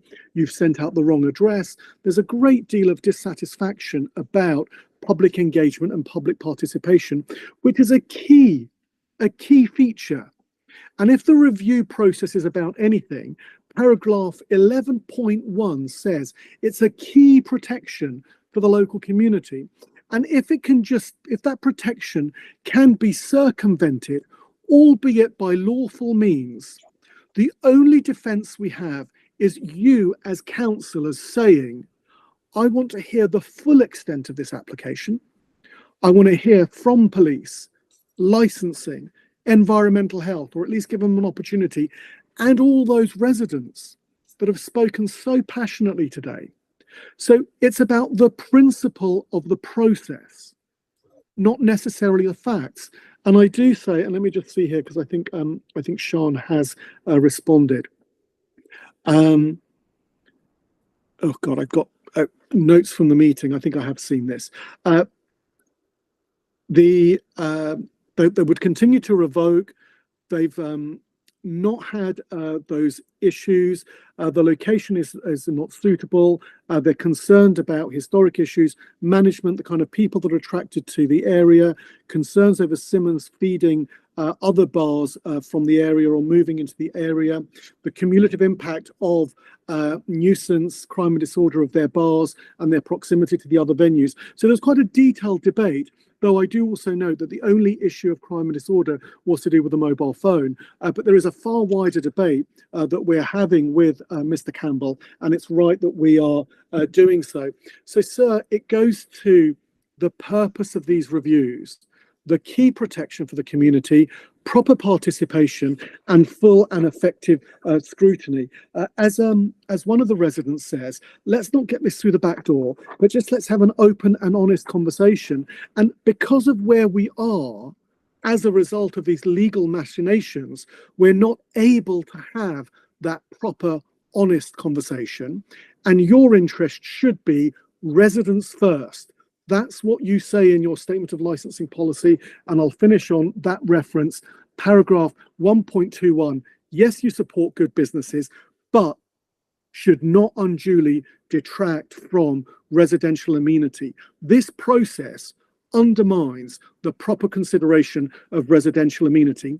Either your policy means something and you put residents first, or you are going to fall foul of the hostage scenario that has been set up by SBG and Simmons. So really, sir, that is the position. Give us an opportunity to do this in the right way and the honest way in accordance with the key principles. Thank you. Okay, thank you. That was 4.5 minutes. So I'm going sorry. to give Mr. Grant another minute and a half for fairness reasons. Okay, there's quite a few number of hands up here. So I'm going to just start with the officers first. So Gareth, do you want to come back on the YouTube thing? Yeah? Yes, just a small point of clarification.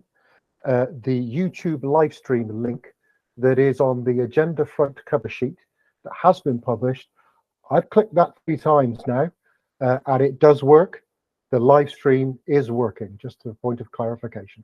Thank you very much. And then Amanda. Chair, I don't know if it would assist you for clarification, if you could ask Leo, although the licence has been transferred lawfully to Simmons, what is his view, given the fact that the licence was transferred to them?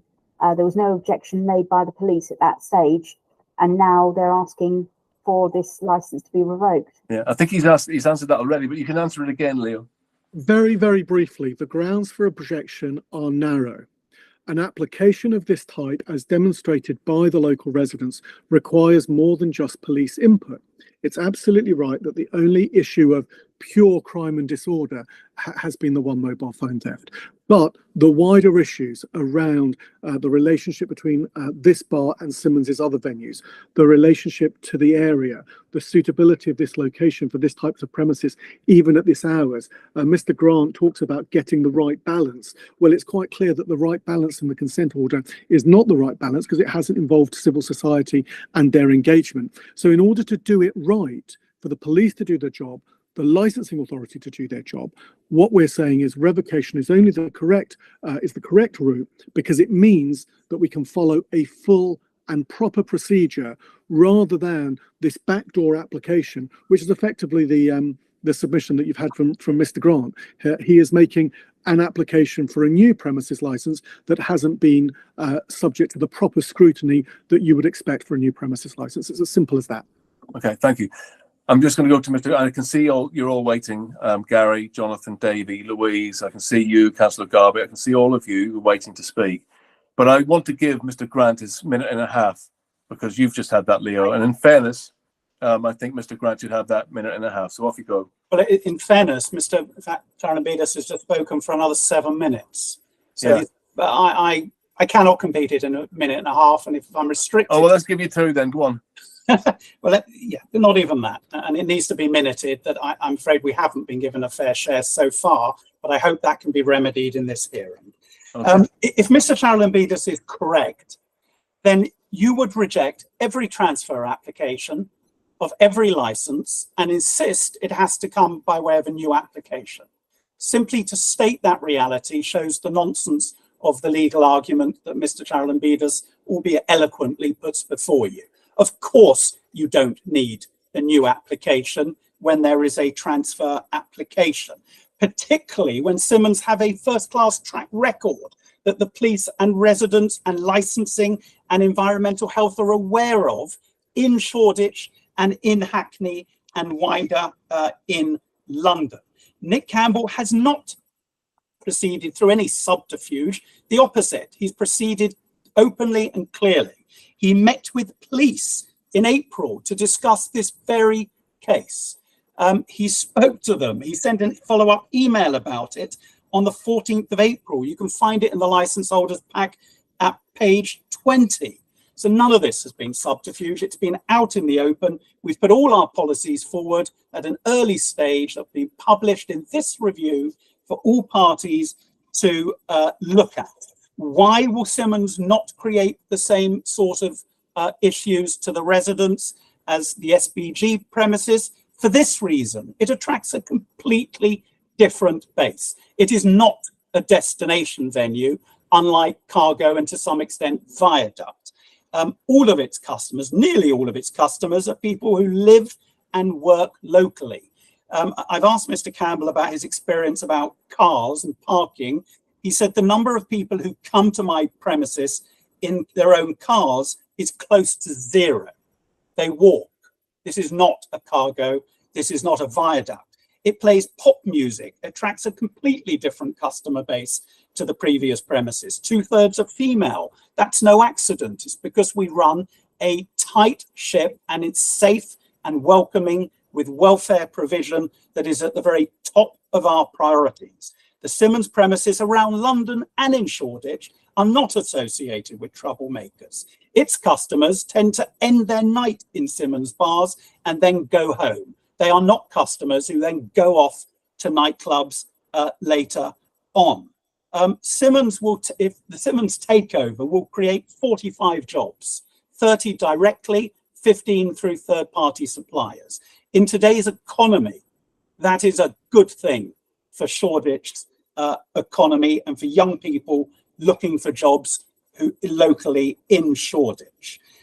These are responsive and considerate operators. Mr. Gare, a distinguished former chief inspector in the Metropolitan Police, who has surveyed many Simmonses, says so in his opinion. He is not an expert whose voice is for sale. He gives his honest opinion and has done so in his expert report today before you, that concludes from all his knowledge of how Simmons operates, from his knowledge of this locality and this premises with Simmons's policies can operate in a way that promotes the licensing objectives. This is exactly the sort of operator and operation that Hackney should be welcoming to run a premises in the Shoreditch Spa. That's 3.5 minutes, Mr. Grant, but carry on till 4. Go on. Thank you. And indeed, the Police and Licensing Authority do not dissent from that view. That is the crucial point. The authorities do not dissent from the view that Simmons can run a tight ship that will promote the licensing objectives. That's why the police did not object to this material. The resident concerns overwhelmingly relates to the previous operation as Cargo and a much lesser degree to Viaduct. Can I please quote this really important section of the guidance because it's crucial to your decision. Yeah, final. Paragraph 11.20 for Ms. Now's note, and it says this in relation to reviews and your powers on review. In deciding which of these powers to invoke, it's expected that licensing authorities should, so far as possible, seek to establish the cause or causes of the concerns that the representations identify. The remedial action taken should generally be directed at these causes and should always be no more than an appropriate and proportionate response to address the causes of concern that instigated the review. What instigated the review? It's the police's loss of confidence in the way SPG managed this premises and problems with compliance.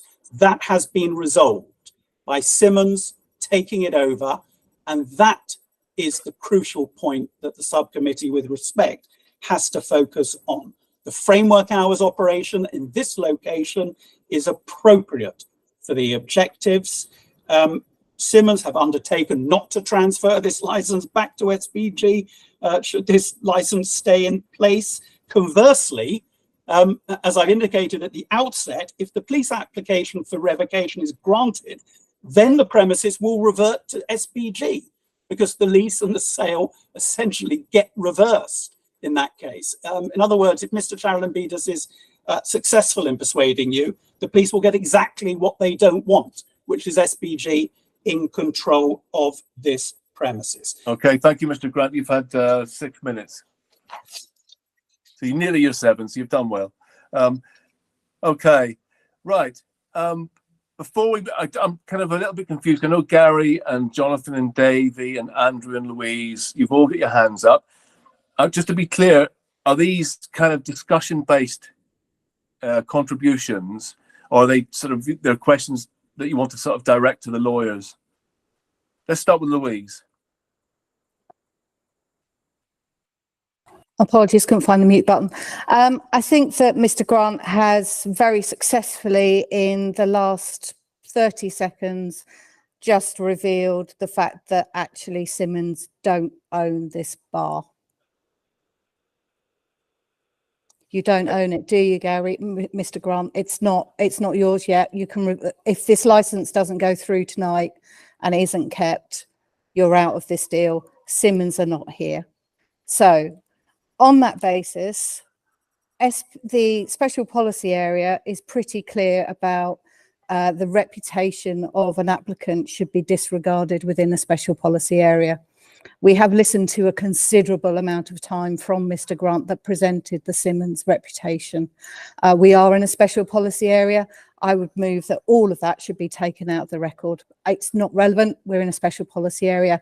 We don't consider it. That's not part of the team. So yeah, your reputation here actually doesn't count. I'm really sorry. Okay, thank you for that.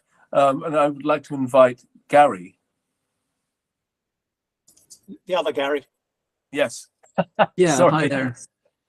Yeah, I just in regard to Simmons, I don't really know very much about the business, but I just had a quick look and see what they're doing and what they offer on their website at Old Street, the Old Street premises, which is a 5-minute walk away from the venue that we're talking about. They have a happy hour that runs from, well, it looks like it's 5 hours. They've got bottles of wine for £12. They've got bottles of beer for £2.50.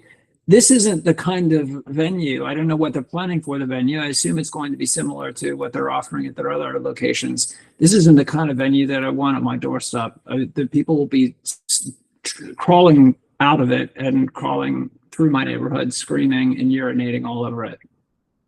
Okay, thank you, Gary. And Jonathan.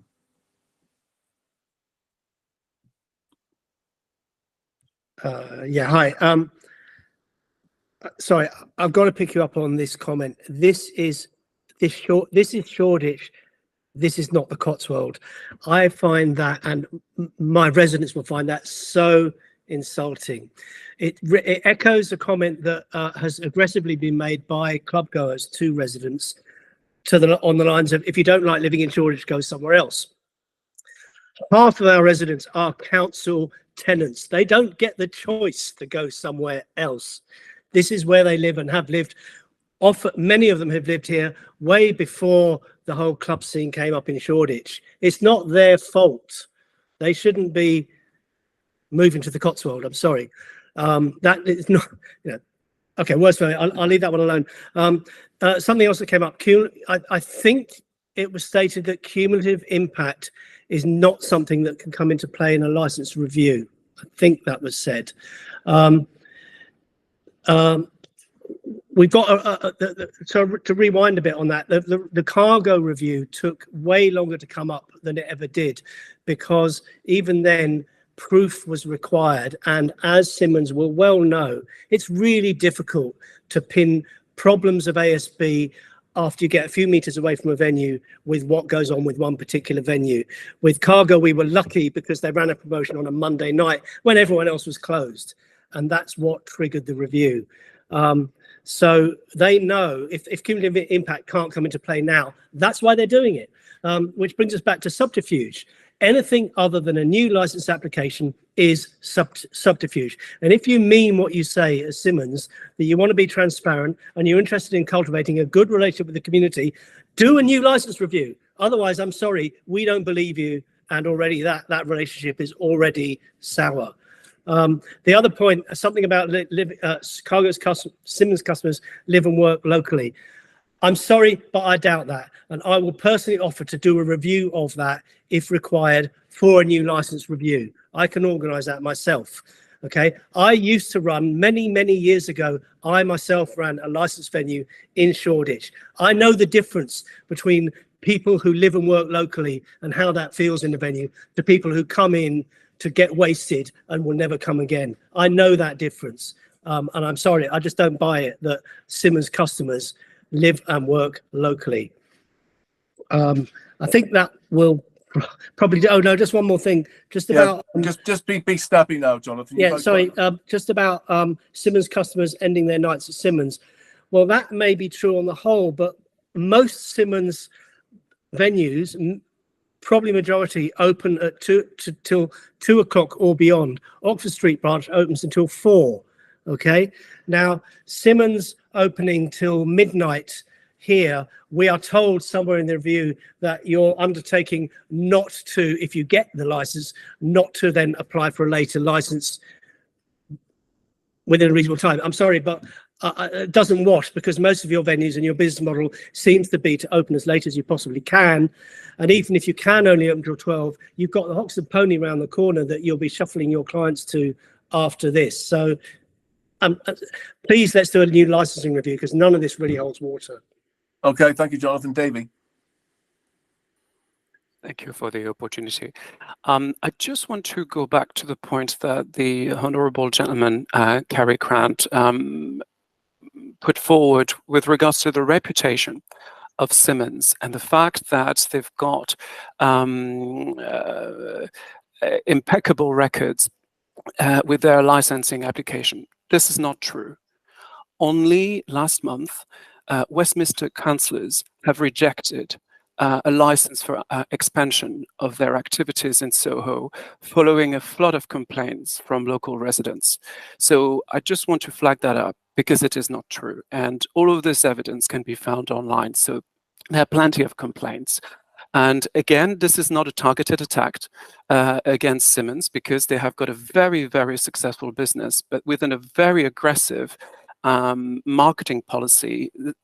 You are bound to attract a lot of people, generate a lot of noise, a lot of problems, and a lot of complaints. So it is not true to say that licenses have not been rejected, because only last month, Westminster councillors have rejected a license application from Simmons. That's one point I wanted to clarify. The other point, again, to answer Mr. Cary Grant, was about crime. It's all very well to say that there's very little crimes happening within the premises of Simmons. However, what we are pointing out here, which is slightly different from crime, is antisocial behavior. And how do you manage thousands of customers in a state of ebriety walking around the streets 200 yards, 300 yards away from your venue when they're completely drunk and they're causing strong disruption? The police, again, has got a lot of reports about this, and the councillors can go and have a look at all of this evidence. So we are very happy to hear there's only been one phone stolen at the Hoxton Pony in the last 6 months. However, we know the amount of mayhem that this venue, for instance, is causing to the local residents. Last point, which is about the expansion.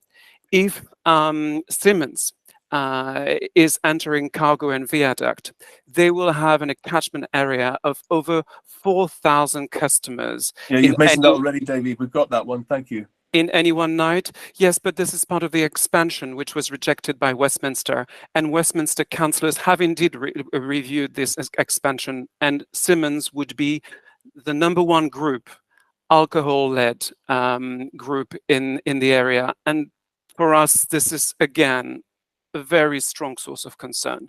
Thank you. Okay. Thank you very much. Andrew. Sorry, thank you. I suppose the only thing I want to highlight is to echo a theme from me as the last resident, is the procedural incongruity that we're spending all this time now talking about the reputation of Simmons following the nearly 10-minute defense from Mr. Grant about the nature of Simmons, yet none of us were invited here for a review of Simmons and its operations. It's not the nature of this hearing. I personally can speak to difficulties with Simmons living around the corner from the old Hoxton Pony, the new Simmons bar, and the groups of screaming women that leave during the day, the middle of the day, and the evening. That's not what we were invited here for. And so I suppose that's the question that I would ask back to, or the issue I would raise back to the council when they go back when the councilors go back to consider this application, is really whether we should be having this discussion at all about what a great operating group Simmons is, when none of us were invited here in the first place, including Mr. Grant, to defend the reputation of Simmons. Yeah, because Andrew, all of us can provide that evidence, and yet we don't really know where it is. Andrew, I hear you. I hear you. We haven't even got to the discussion phase yet, and we haven't heard from the Shoreditch Bar Group either. So that's all coming. If people can bear with us, that's all coming down the line. You know. No, sorry. I understand, Councillor Smith. My point is, all this conversation about Simmons is almost out of left field, and it's almost irrelevant. None of us were invited here to talk about Simmons. Yeah, we did. I did flag this at the very start. Anyway. Yes, thank you. Okay. Now, at last, we get to members, because members have been sitting there so patiently, reflecting on all the things that you've heard. So now is your opportunity to come in and say your piece and ask your question. So I'll start with Councillor Garbutt, please. Thanks, Chair. I'll just kick off with a quick question. I'd really like to hear from Channing and the Licensing Authority regarding the points that we've heard around the venue suitability. We've heard a lot about the venue in general and kind of the management and its interaction with the local area. So I'd really like to hear Channing's view on that, if that's okay. Just for clarity, Councillor, do you mean the viaduct as SBG, or do you mean? I mean the venue as a venue, like its capacity in the area, because that's what we've heard about quite a lot this evening, is about it. Yeah, the way it generally operates. So the venue historically, I believe the capacity was something up to about 700, and following the consent order, they came down to around 500. 550, I think it was, Channing. So yeah, along those lines, and they came down to core hours. When we used to visit the viaduct, it used to be very quiet. It was nothing like Cargo, for example, which used to be very busy and lead to a lot of issues with like ASB dispersal, people blocking the street, etc. The capacity of the venue, it means that there is a potential risk there, depending on what the operation is. Now, the sort of questions that we have are, considering following the consent order, one of the arches in the venue was restricted to like a restaurant style operation. So would the new operator be continuing that, or would it an entirely vertical drinking establishment, for example? And, you know, we've had to look at the policies that they've provided, but it's still difficult for us to assess how this particular venue, given its size and its location, is going to impact the area. We do know that with Hoxton Pony, for example, and the premises on Old Street, they haven't been as problematic as other premises in Shoreditch. Like, we haven't had reason to investigate or take formal action against those particular premises. But the size and history of this venue is where the problem comes in, because obviously there are concerns by ourselves, the police, and also the residents, as you've very well heard, that, you know, there's fear that this premises operating may, you know, undermine the objectives, and that's what, you know, the risk is. You know, we'd really have to have some detailed discussions with them before we could make an assessment of what Simmons is going to be like, or have an idea of what they're going to be like. But going by what has happened previously, which is all we have to go on in relation to this premises at this point in time, the premises has been very problematic historically. Okay, sorry, I just realised that I missed step 6, which was to bring in Marcus. Apologies, Marcus, for that. Sorry, members. Marcus, off you go. Apologies. You've got Okay. You've got 7 minutes. I didn't want. I thought you were just using the members' opportunity to ask questions of Mr. Grant. Yeah, just whilst we're talking about the viaduct, you know, let's get into the viaduct a little bit, and let's get into that episode that happened. And the key areas of contention really is the fact that apparently there was only one SIA on that evening, when in fact in your report you say that basically at the end of it there were 6 SIAs arrived. So that's the area where you would have been in breach of your kind of condition in terms of the SIAs. I've read the stuff in your document that you've given us about you know, you're pushing back at what the police essentially sort of said and the way that things worked out. So I kind of read that and know where you're at with that. So if you could get into that a little bit as well. What I'm trying to say here is we need to also gauge, just from a viaduct's point of view, if we feel that we've got all the evidence we need to make a decision just about that, really. And then we can consider Simmons as well. So it's kind of considering both sort of sides of this a little bit. So does that all make sense? It does, sir. Okay, great, excellent. For fairness reasons, I think you ought to have a little bit more than 7 minutes if you need it. So I'll be lenient. So off you go. Okay, I'm hopeful I'll be within the 7 minutes. Simply, you note, sir, that you've received our bundle. Can I check all members have received the bundle and had a chance to read it? Yep. And I was quite honestly, actually could not believe the Shoreditch Bar Group Safer Venue Guide. I mean, it is incredibly comprehensive. It's unbelievable. Anyway. And at 23 of our 24 venues, it's seen us have no issues, no reviews, and it's seen us win commendations and awards in other very sensitive boroughs. And so, sir, in trying to specifically address the issues you've raised, you raised the issue of the breach of condition as to the number of SIA, and you'll see in the statement there. That would be condition 12 on page 128. But yes, just to be clear, sir, we hold our hands up to that. Yes, that was an error. That was a breach of the condition, and we don't fall back from that. It was a breach. However, and I think it's time to refer to Mr. Charalambides, perhaps charitably and perhaps poorly, has attempted to indicate that for some reason Shoreditch Bar Group, as the operator here, agrees with the police, and nothing could be further from the truth. At the end of the day, this is a premises that has traded for around 7.5 months and had 2 incidents. And it is correct, indeed, there was a breach of the licensing condition as to the number of SIA available in the premises. But given that this is a premises that's had 2 incidents in 7 months and is now facing a review application by the police to revoke its license, the group has taken the decision that clearly the relationship with the police has broken down. It is not the view of the operation or the operators that the licensing objectives are at risk. However, their place is not at this premises moving forward with what has happened with their relationship with the police. They have an excellent relationship with the police elsewhere. And as I've said, they do operate, I think it's 23 other premises much later in operation than this, which closes at midnight, sir. And so that's why they are selling. It's why they're moving out.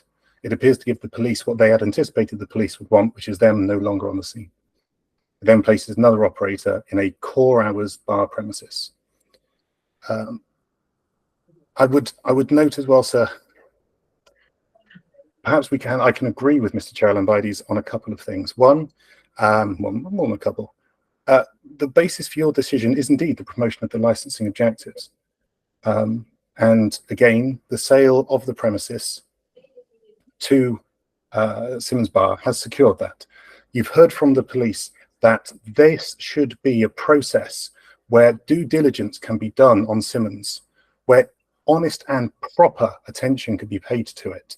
Well, the police have done exactly that. They've met with Simmons, they've researched Simmons, and they honestly and properly found that there isn't a crime disorder problem with Simmons properties. Identifying, it's not just that there's only one mobile phone being stolen, all they could find was a mobile phone theft. They also didn't object to the transfer.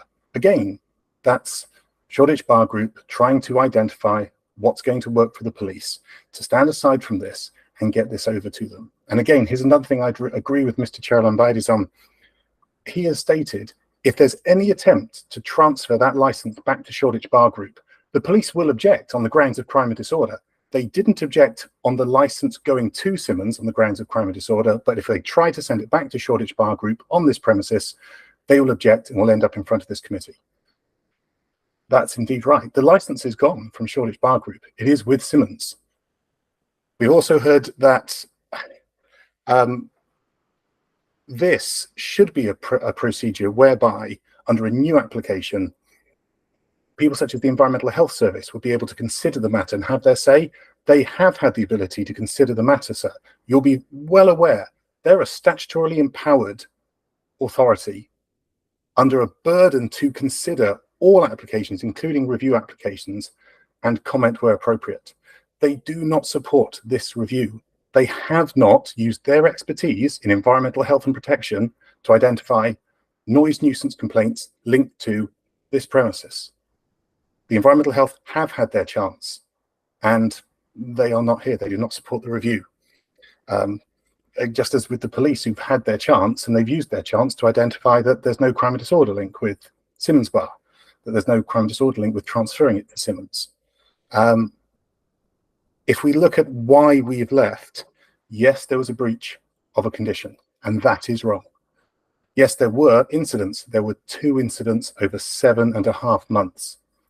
And sir, that's why Shoreditch Bar Group, as you will see in the statement that's before you, this is not new evidence, this is the statement that you have in front of you. That is why they are moving on from this premises and looking to sell it on. And there seems to be some continuing issue that somehow this is not a done deal. This is a done deal, bound under contract. This is gone. It's not Shoreditch Bar Group's premises anymore. And that license has gone and cannot come back. The police have told you they will do whatever they can. They will object and bring it in front of you if there's an attempt to bring that license back to you, sir. So that's what Shoreditch Bar Group says to this. We don't want to have some large 40-minute ding-dong with the police on the nature of the evidence. You have the group's evidence in front of you, sir. There's a publicly available document. You have Simmons Group's evidence in front of you, and that was publicly available. I think it was submitted on the 5th. It was last week. It's been publicly available since then. You have our position. If you have anything other than anything else to ask, I would suggest now, probably because we have been running long, if you have any specific questions to ask, now would be a good time. I don't propose to make any further lengthy submissions, but if you have specific points, sir, I'll do my best to address them. Okay, well, maybe some of that will come out in the discussion, which we can move on to now. But thank you, Marcus. I think it's very good to hear from you guys, for everyone concerned. Okay, so I'd just like to invite members again, and maybe Councillor Lufkin. Do you want to talk about the condition 36 and Arch 1 about the sale of alcohol with substantial table meals? Maybe you want to kind of get into that a little bit more on the Simmons side of things. Would you be up for that? Yeah, hi, Chair. I'm just going to switch on my light so that I can see things. You can all see me.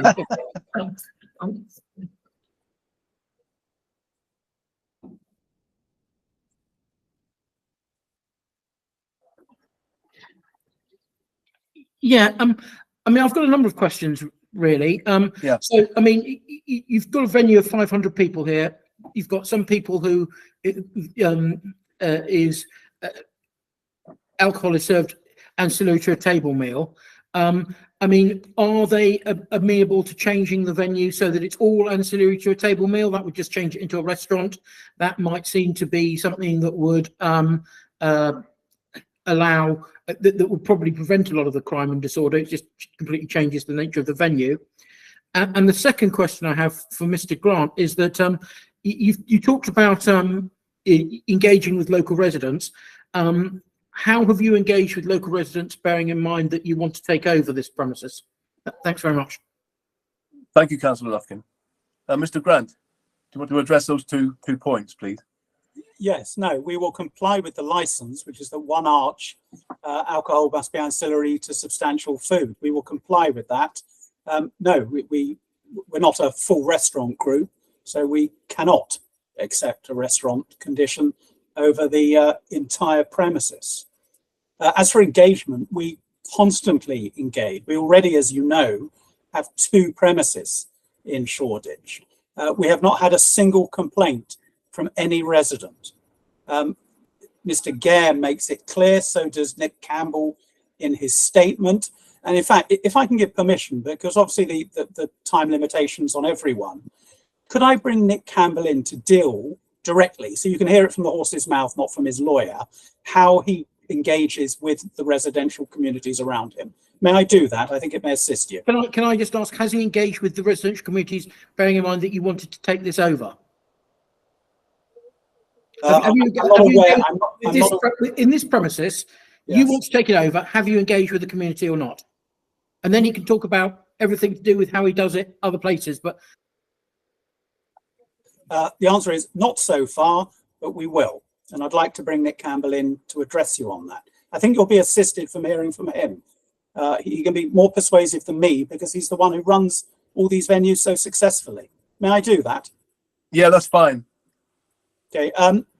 Nick, can I bring you in, please, to explain how you deal and engage with residential communities around your 26 bars, including those in special policy areas? Yeah, absolutely. I do want to echo everything that Gary has says. You know, we do take our business incredibly seriously, and I do take this incredibly seriously myself. It's my life's work for the last 10 years, and I'm not here to cause any problems. And we, as a business, have obviously, like you guys have said, done very well, and a lot of that is down to the community that we create and the relationships that we build with both local communities and local authorities. In regards to the way that we deal with local residents, we will personally visit as many of the local residents as possible. We'll call meetings, local meetings for the communities that surround us at the venues, so they can see and visit the venues and meet the staff. We do letter drops with contact details for our DPS and venue managers, so that local residents know who to speak to if they do have any issues. I'm always available personally. I'm happy for my contact details to be given out.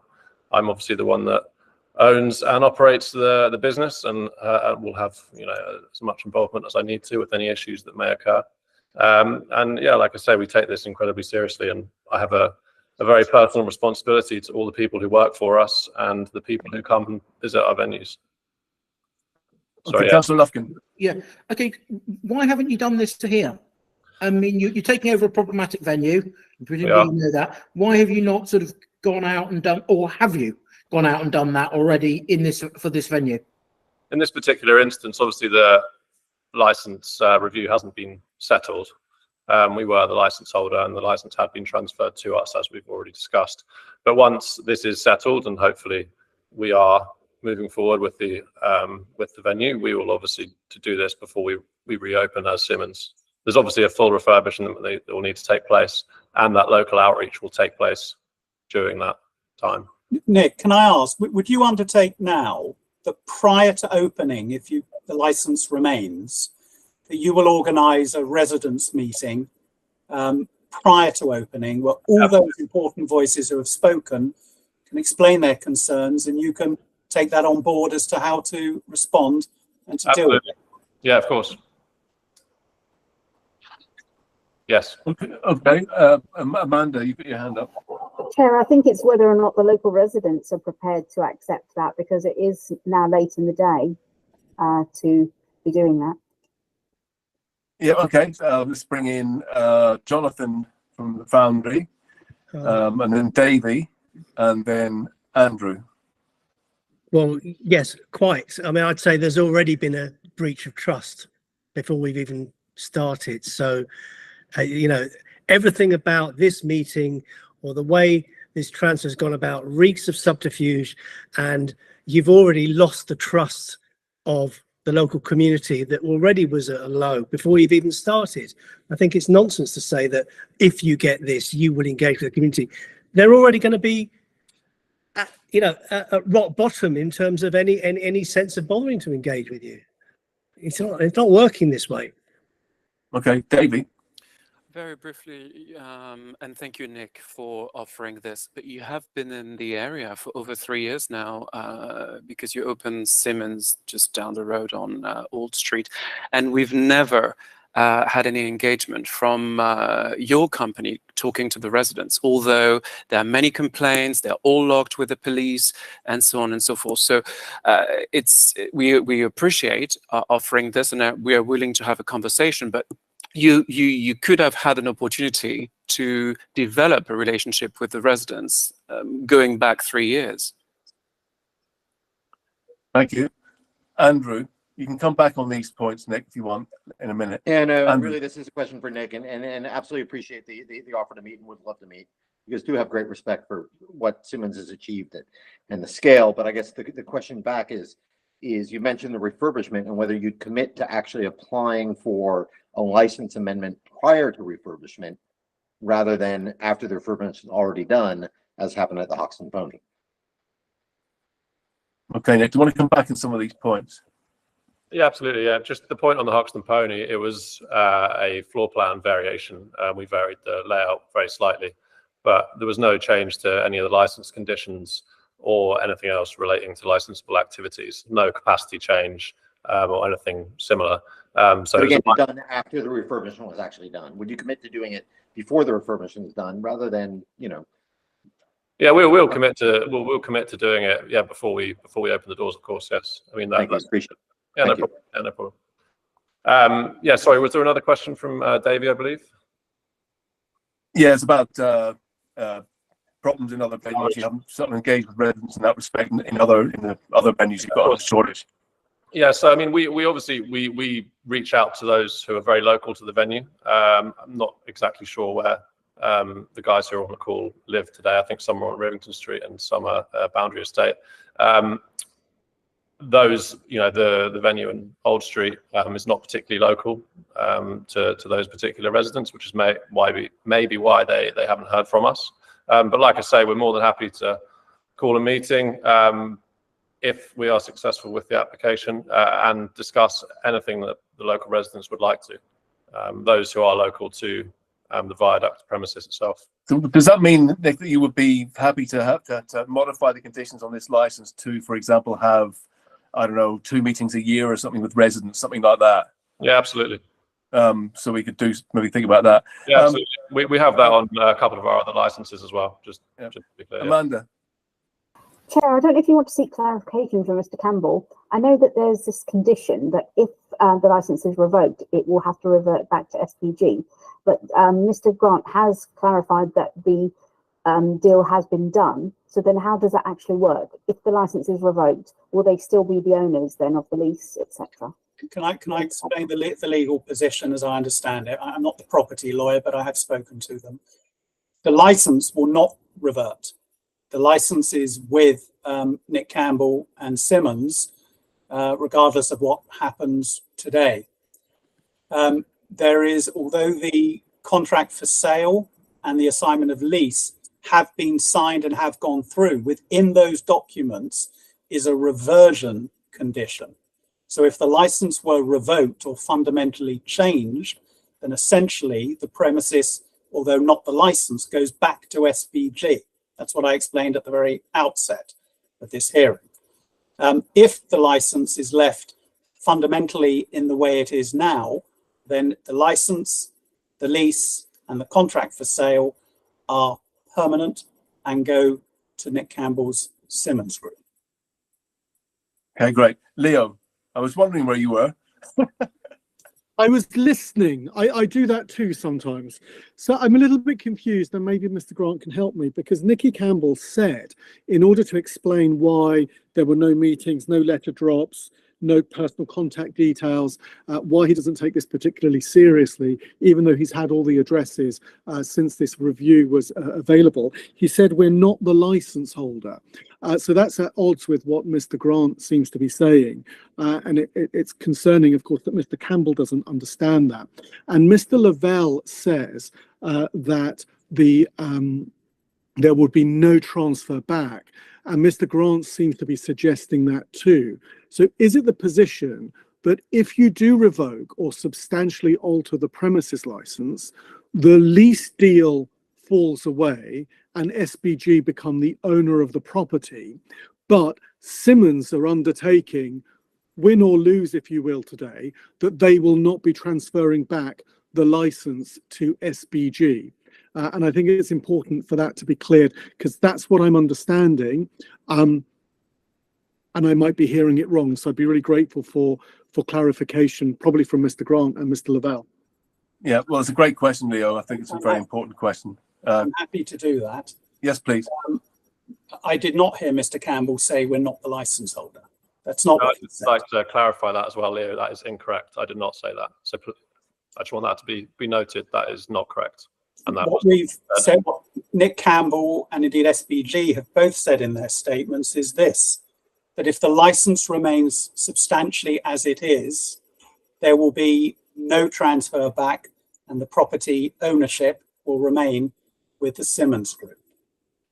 If the license is revoked, and effectively Nick Campbell's interest in this premises will suddenly also be revoked. So the police would achieve exactly the opposite of what they're trying to do, which is to stop SBG coming back into possession of this premises. And I'm hypothesizing here. I don't speak for SBG, but one can imagine from other cases that if the license were revoked here, the premises then goes back to SBG and they could open up a 550 capacity shisha bar without alcohol. There are plenty of shisha bars without licenses. And so the police end up getting SBG back in this premises, only without any of the regulation the Licensing Act provides. We want to avoid that.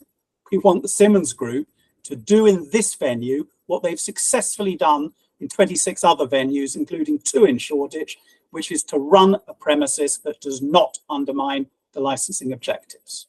Sorry, so just to be clear, Simmons, if the license is substantially interfered with or revoked, will not be transferring the premises license back to the SBG Group.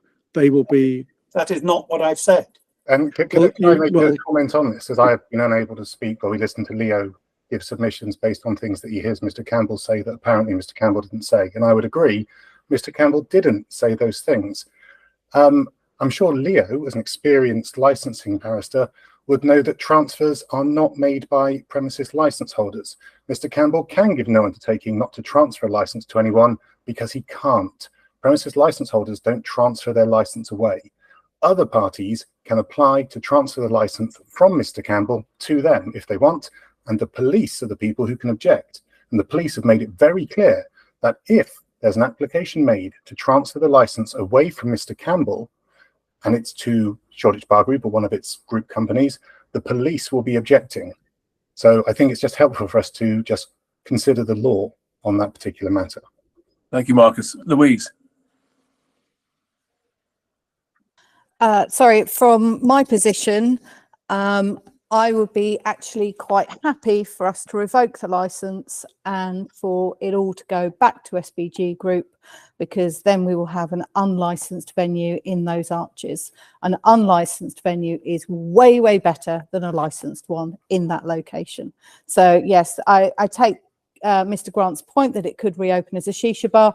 There's not enough profit in there without booze. So yeah, I'm really happy for us to revoke the license, send it back to SBG Group, let them sort it out without its license. Okay, Councillor Garbett. Thanks, everyone. Can I just, I know this was briefly spoken about earlier, but I would really like to understand further, Chair, why the police didn't object when that transfer was being discussed. Can we just revisit that? I think that would be Leo to come in.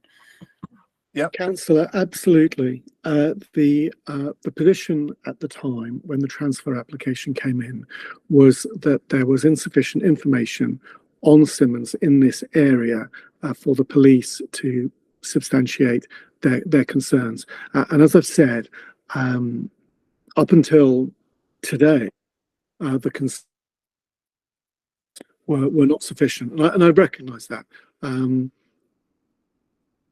There have been meetings in terms of, you know, pure crime and disorder. There are none of those concerns, but there are wider concerns which were set out in the meeting of the 4th of April, which were more general in nature, that were more befitting an application for a new premises license. And so at the time, it wasn't me, at the time the police were advised not that threshold was not met. So this is where we find ourselves. But certainly, ma'am, today, even though that's the police position, you've heard very clear and cogent evidence from, you know, direct witnesses that experience crime, disorder, antisocial behaviour and nuisance in the immediate area. They've also talked to you about the likely effect of the grant of this license, if you will, this operation by Simmons in this area, which gives you more than sufficient evidence for you to make assessment on all the licensing objectives for the purposes of this review, because this is now a review about Simmons's proposed operation, and so you've got evidence of that from all the local residents who have direct experience. I hope that helps. Councillor Garber, does that help you?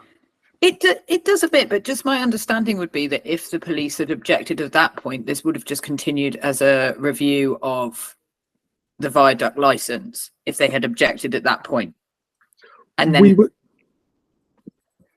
it's just my understanding, yeah. We would have had a similar hearing where you would have had representatives from SPG and the Simmons Group. So we would then be having this conversation, even in a more hermetic environment, whereby you would have not had any of the voices from civil society telling you about their experience of this venue. And it's very important in the circumstances of this case. It's not that the police will always say that a transfer is an inappropriate response to a review, but in this case it is, partly because of the level of community interest in this venue, its future, and the suitability of the location. And that, in fact, is what good policing is about. Okay, so Marcus, you want to say something, and then Channing. Thank you, sir. I'll just take the hand down. So just on Councillor Garber's question, you heard from Mr. Chair-Lambaides an incredibly long answer that amounted to we couldn't find a link between crime and disorder and Simmons Group. That is why they haven't objected on crime and disorder to the transfer. It's why, in front of you now, there's no evidence linking them to crime and disorder that they would bring to this premises. You have not heard cogent and clear evidence from anybody linking crime and disorder specifically to this venue, save for the 2 incidents identified in the police review. This is a review brought by the police on crime and disorder. They identified 2 incidents in 7.5 months, sir. So I hope that's a lot faster than you've heard previous answers. Thank you. I'll leave it there.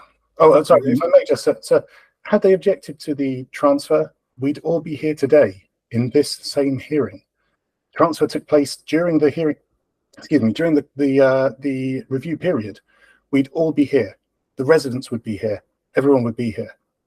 But Shoreditch Bar Group would be the premises license holder, and the police would have objected on the grounds of crime and disorder to Simmons taking over the premises. Thank you, sir. Channing. Thank you, Chair. If I could just ask a question through the chair to Mr. Campbell.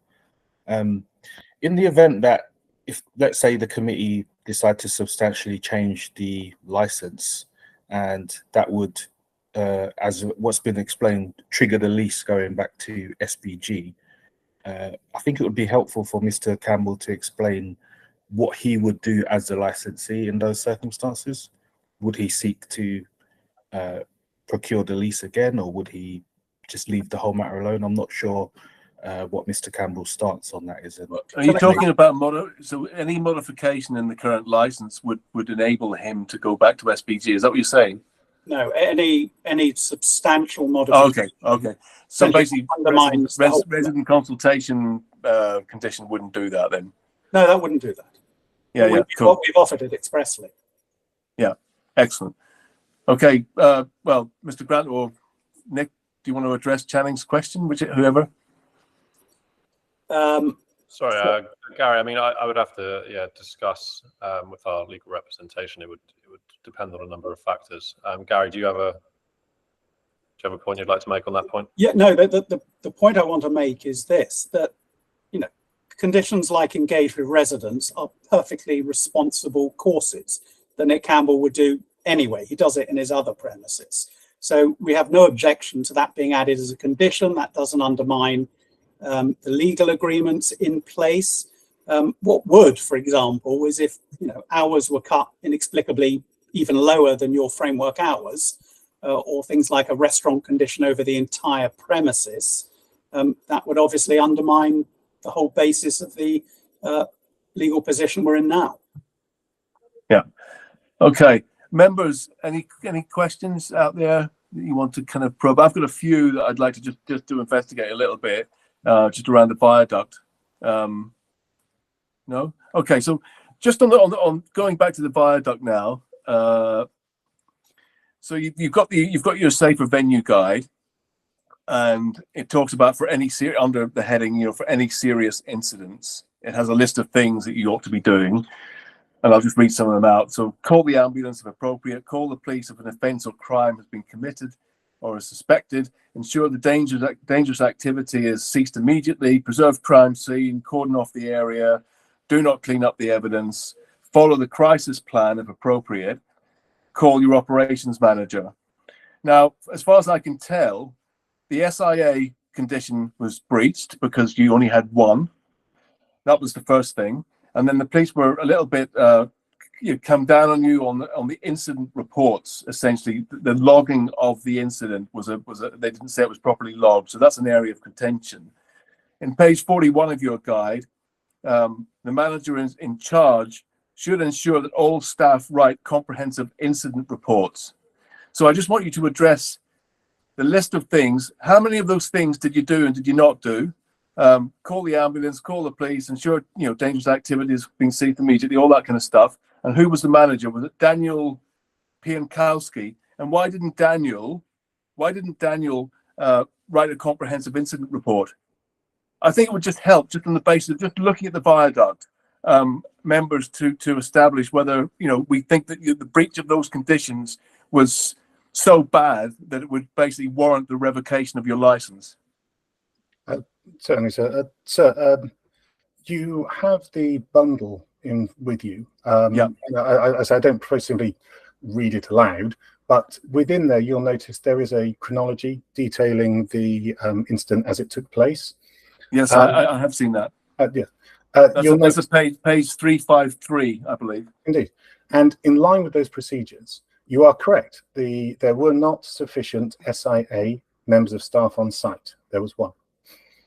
And as I say, we've held our hands up to that. Yeah. You will also, however, see that as the incident was ongoing, in order to maintain control, the police were called, as was the ambulance service. Yeah. So those two things were done by our staff, to the point where police at one point were actually flagged down outside of the venue because we couldn't get a response on the snow radio, which is how one summons assistance. Would you say that you ensured the dangerous activity had ceased, immediately? Would you say? Because I know that one of the SIAs intervened, didn't they, in the altercation? Well, so indeed, and one SIA officer was not sufficient to deal with it. Yeah. And as I say, yes, there were not sufficient SIA on site. Where did the other 5 come from? There is another premises, again, this is just in the statement. There's another premises operated by the group. The group operates, I believe, 13 premises within the borough. Yeah. And sorry, Marcus, do you believe that a crisis plan was appropriate? Was it appropriate with this incident to follow your crisis plan? Do you think? I mean, I don't know what your crisis plan says, but it says follow the crisis plan if appropriate. Did it reach that level? Was it a crisis? Sir, given that this involved between 2 and 5 people fighting at any one particular time, it did not reach crisis point. And again, you'll see in the chronology, within a number of minutes, which again would not have been the case had there been the correct number of door supervisors on site. It would have been under a minute. But in the region of 4 minutes, there were 6 SIA on site, who then begin to take control of the situation, and police then arrive, having been called by the venue. That is in line with the venue's procedures for dealing with incidents of violent disorder, such as this. Yeah. And what about the log? Just speak to the log of the incident. Why were the police unhappy about that? The initial logs were made by door supervisors quickly on the night. I was then contacted because one of the things I actually deal with this premises on is incident recording. So I then have to speak to everybody involved, get some detailed identification as to all members of staff that are involved, everything that happened, put that together so we can then present it to the police. Whilst that was ongoing, and again, you'll see it in the bundle, there were communication issues because one of the senior managers was unavailable for personal reasons. And within only a few days, we'd had a review lodged. You can see the results of my inquiries and fact-finding, and you'll see them, again, those results of the senior management's fact-finding and incident recording. Okay, so Marcus, and this is kind of a question to everyone really, and the lawyers in particular, and particularly Leo and the police, because you're representing the police. On a scale of 1 to 10, Marcus, 10 being really bad and 1 being really good, do you believe on that scale, in terms of the breach of those conditions, where would you put the number on that scale? I mean, was it a really serious breach? I mean, how serious was the breach in your opinion on a scale of 1 to 10? 10 being bad, 1 being... You're just asking my personal opinion as a licensed... Yeah, I am, yeah. Okay. Well, if I were to weigh what I'm looking at here, there is certainly, firstly, there is a breach. So that's my first point when I look at something like this, if I'm dealing with a client, because it's very simple. There's supposed to be a certain number of SIA on duty at the premises, not here. Okay, so there is a breach, without a doubt. If we look at the motives behind this, we actually seen SEA, and no doubt it seemed like a good idea to somebody. Many things often do, and then they end up with me because it goes wrong. A large number of SIA were hired between 2 venues. They often end up allocated to 1 venue with a higher turnover, and it appears someone within the group thought it would be a good idea that they can be effectively a mobile force who can be deployed from one to the other. You can see the front door of one licensed premises from the other. Okay, so they're sort of sharing them, right? Yeah, but that doesn't stop it being a breach. No. And well, it's deja vu. You may imagine I've said this to some people already on this matter. It doesn't stop it being a breach. Yeah, well, give us a number though. That's what we're after. For me, in terms of where it falls as a breach, I'm under half. I'm on about a 4. In terms of consequence, I am more up to a 5, because at the end of the day, as a result of that breach, the disorder went on longer than it would have by easily 1, 2, maybe even 3 minutes. Okay. So for me, it is a breach. It is a breach. But if we look at things that no doubt this panel would have seen in their time, this is not an endless string of breaches at the viaduct. It's two incidents in 7.5 months, and then this one breach in terms of the SIA provision. Yeah. And has it resulted in, for example, a knife coming onto the premises? Yeah. That sort of thing. No, because I mean, you've got very, very tight conditions on your license. I mean, I've read through them. I mean, you've got a ID scanner, you've got noise limiters, you've got the condition in Arch 1, you've got the toilet attendance from 2100 on a Thursday, Friday, and Saturday. You've got a welfare officer, for every 200 customers. It goes on and on and on. Leo, give us a number, please. Well, absolutely. So, and like Marcus, I'll go through. The condition was negotiated with SBG during the process of settlement. They unilaterally decided to ignore that condition and deploy as they see fit, so effectively ignoring that.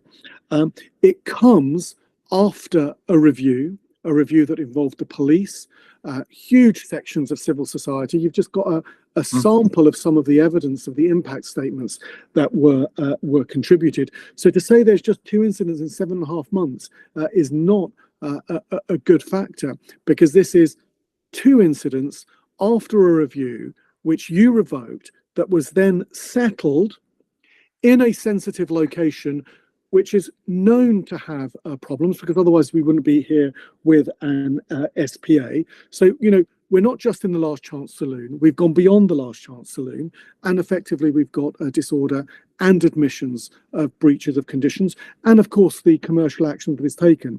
So I've asked my police officers that question. They say it's a very senior breach.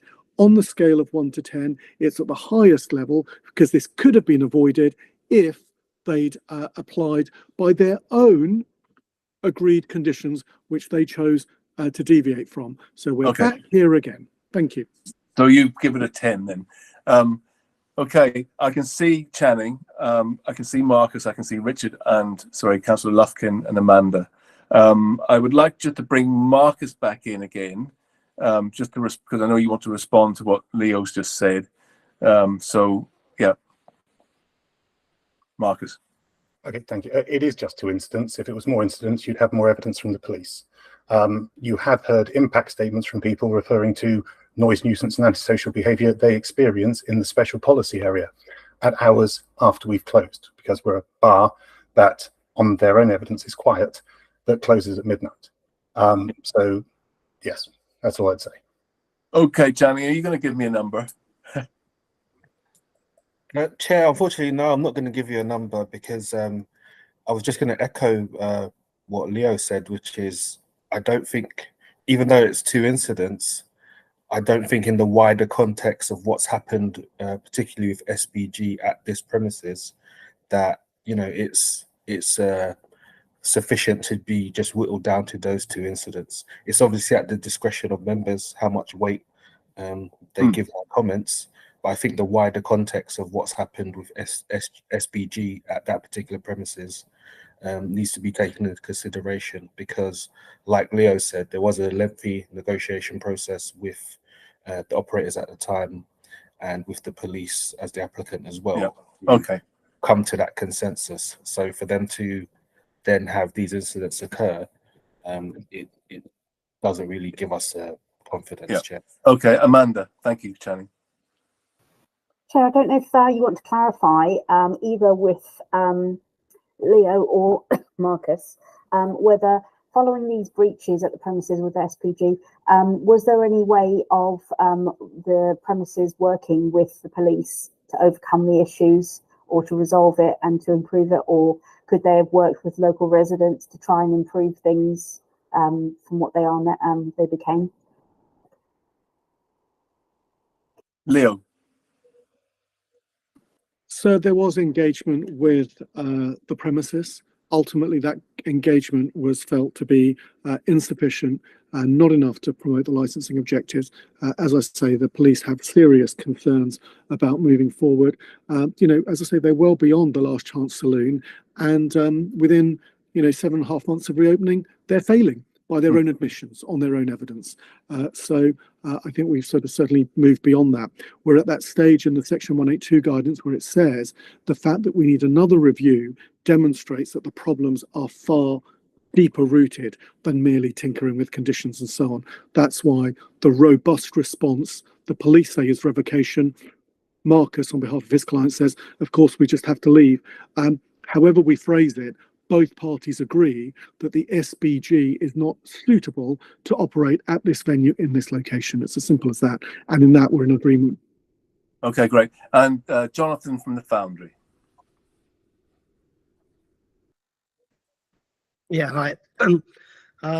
So on this only 2 incidents thing, from the point of view of us lot, the residents around and about, it's not really at issue, because the incidents inside the bar don't really reflect what goes on outside the venue, which is where our concerns kick in. The point about these two incidents, from our point of view, is it just shows that the Shoreditch Bar Group lack of seriousness about taking the issues as a whole seriously. So it was a very dispiriting fact that these happened.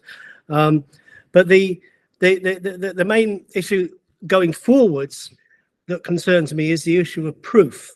As everyone here knows, Shoreditch is probably the most vigorous nighttime economy situation in UK, London, UK, maybe the whole of Europe. Every bar takes advantage of the fact that cumulative impact, well, sometimes doesn't figure at all, and sometimes it's very hard to pin one incident. As soon as you get a few meters away from a bar, it's very hard to pin an incident to a particular venue, and therefore it's very hard to raise license reviews at all when it comes to a single bar. The only reason that the Shoreditch Bar Group review came up in the first place was that, well, there were two things. One is the police have been gathering evidence for a long period of time. I think it was years. But the incident that triggered the ability to bring up a review was the fact that Shoreditch Bar Group ran an event on a Monday that caused havoc. And there were many, many reports from many residents to the police on that Monday night. It was clear that it was only one venue open on that night, which was the Cargo. So evidence was able to be provided and proof was there. But normally proof is it takes years to come by.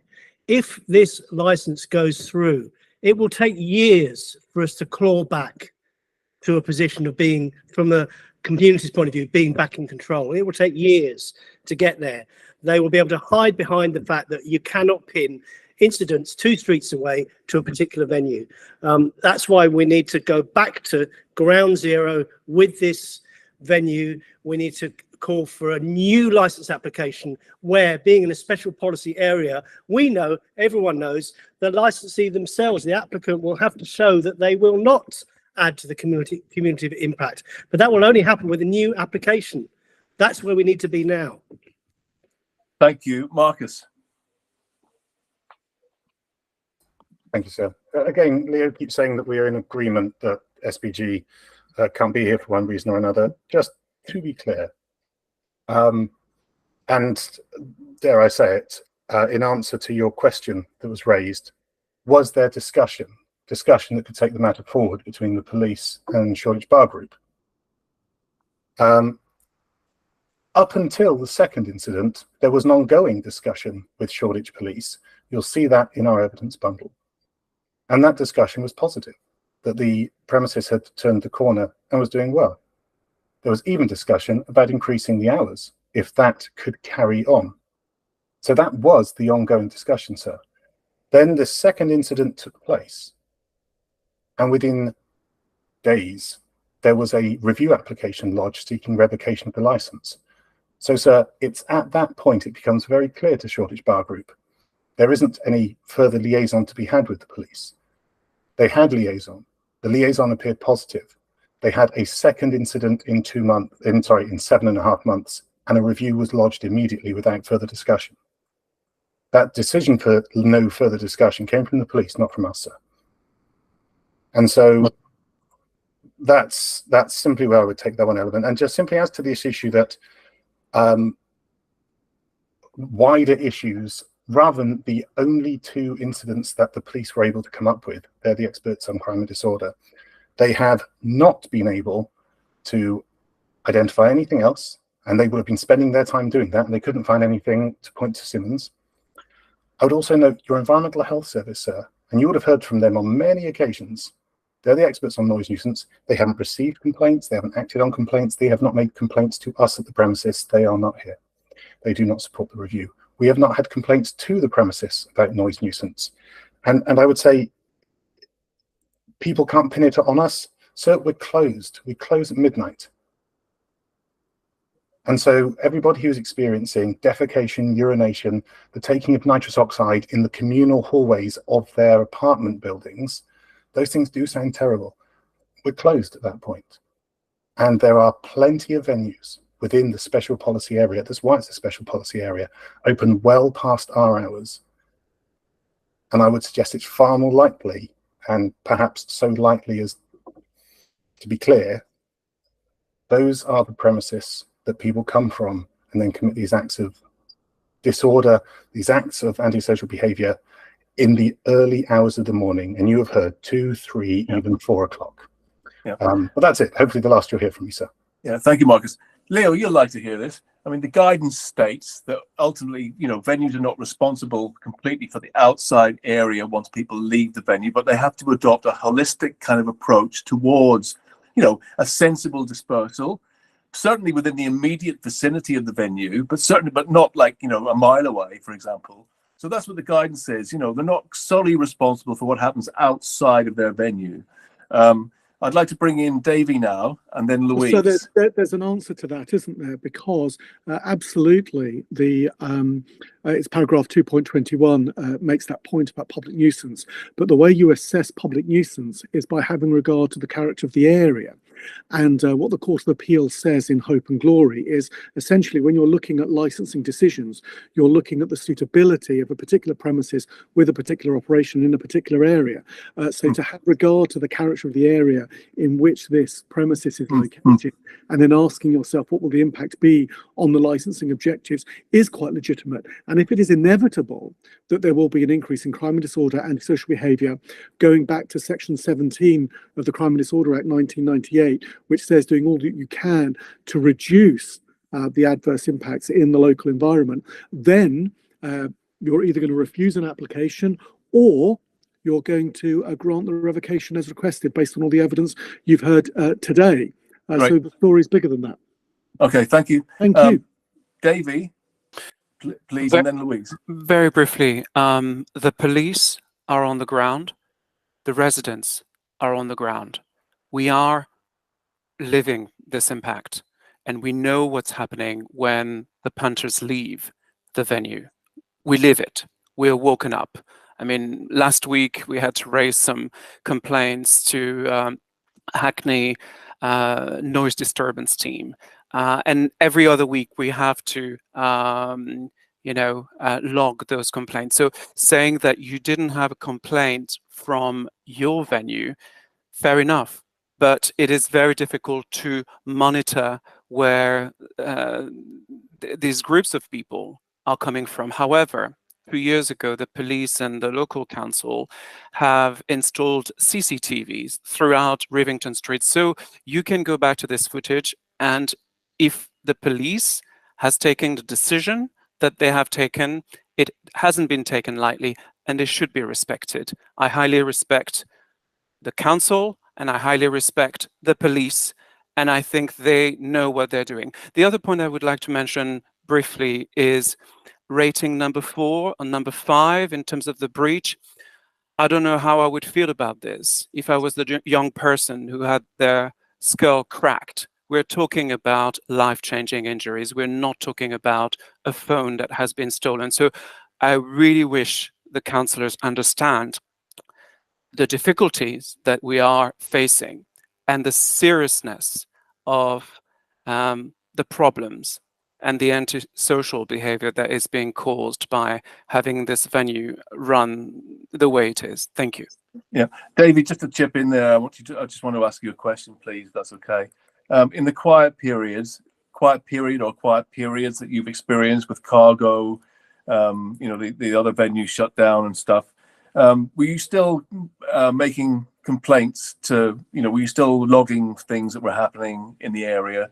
Were things still happening that you were logging in the area when it was I mean, we had some problems not so long ago with the Founders Arms and the Bricklayers Arms, and we did log that as well. I mean, we're not targeting one person, and we are not targeting the night economy.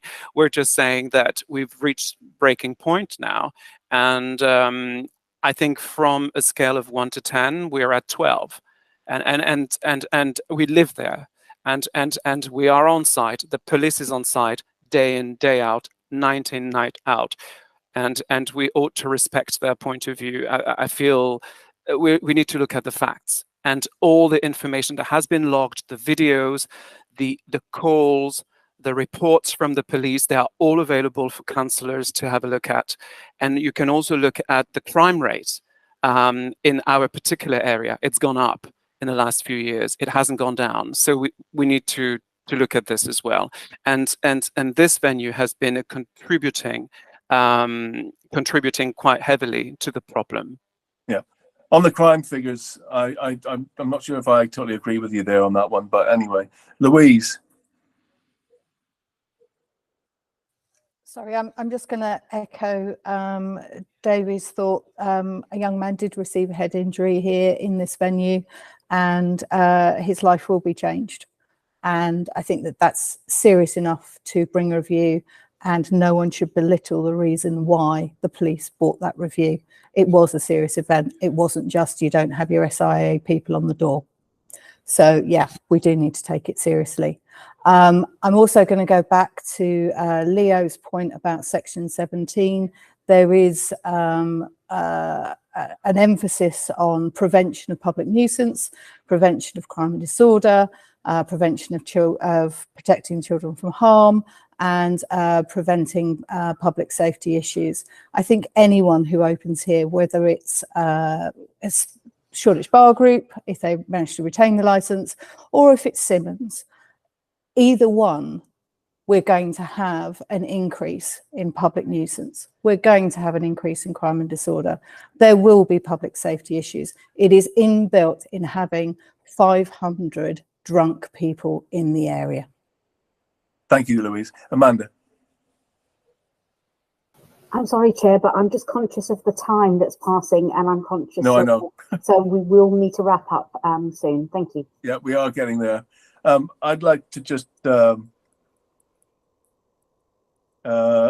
like to bring in Mr. Grant and give us your number, Mr. Grant. I'm not going to give a number because it's completely irrelevant to the position we're at today. Okay, don't bother then. Okay, go off you go. Did you have your hand up? Sorry, me. Yes, it was simply this. I'm hoping to get us back on track. I know Ms. Nouth will properly advise you on this, but skillfully, Mr. Charalambidis is tempting us, and indeed a number of residents, to go down the legally impermissible route, which is to say, look at the problems in the Shoreditch Spa. It will help if you revoke this licence. And can I just re-emphasise the point I made in the Section 182 guidance at paragraph 14.45 that begins, cumulative impact policies should never be used as a ground for revoking an existing licence. So the wider issues, which undoubtedly exist, are legally irrelevant to today's application. And that's all I wanted to say on that point. Okay. Councillor Lufkin. Yeah, Chair, it's 10:15. I really do think we need to wrap this up now. Yeah, okay. Can we move to the discussion phase, please? Can we move to the closing remarks, please? Yeah, we will. I was just the happy hour stuff with Simmons does bother me a bit. I don't know, Nick, if you could talk about that, because I mean, obviously having a 5-hour happy hour every night of the week is, I mean, that raises a red flag for me. Do you want to speak about that? I mean, is that something that you're thinking of doing if you do get this license there? Because I don't really think it's a good idea. Absolutely. It's something we've done for the past 10 years. It's really more of a marketing technique rather than anything else. We do affordable drinks pricing for that period of time, but it is well within all of the minimum drinks pricing licensing policies. We've had it checked by numerous councils throughout the years. Recently, Westminster did an audit in one of our venues to check on the pricing structures, and they found it not to be irresponsible whatsoever, and there were no issues, and we have that in writing. So it is more of a marketing technique more than anything else. We use it to draw customers. Okay, back to Councillor Lufkin's point, Nick, about the condition number 36 about the alcohol with substantial table meal in Arch 1. Yeah. Out of the 550 people that attend the venue, how many would you say would be using Arch 1 for that, you know, for that? I believe Arch 1 has a seated capacity of 80 at the minute. 80. I believe. I'm not. During obviously the iteration has changed a couple of times. It's around that sort of number. So I just want to ask the question because I need to know if you were to make it sort of half and half kind of thing, would that suit your business model or not? It's just a straight answer, yes or no, because it just gives us an idea where you're at. Sorry, just to clarify, you mean half the venue seated restaurant and half not? Yes. No, it wouldn't work. No. Okay, cool. We got an answer to that one. Okay, then. I reckon we should round up. I know, Jonathan, you want to come in very quickly before we go to closing remarks. And Andrew. Well, you'll get your closing remarks, actually, for a couple of minutes. If you can wait, Jonathan, for closing remarks. Is that all right? Yeah, I can wait for closing remarks, yeah. Okay. Okay, so let's move off the discussion phase. I agree, folks, but I did want to give a fair hearing as normal. So apologies for the length, but I think it's important. It's a very important decision we're going to be making tonight. Okay, so let's start then with Channing. Thank you, Chair. I don't really have anything further to add other than what's been discussed already and what I've mentioned in my representation, Chair. Okay, thank you very much. And I don't know, is it tossed up between Leo and Mr. Grant and Marcus? Let's call Marcus.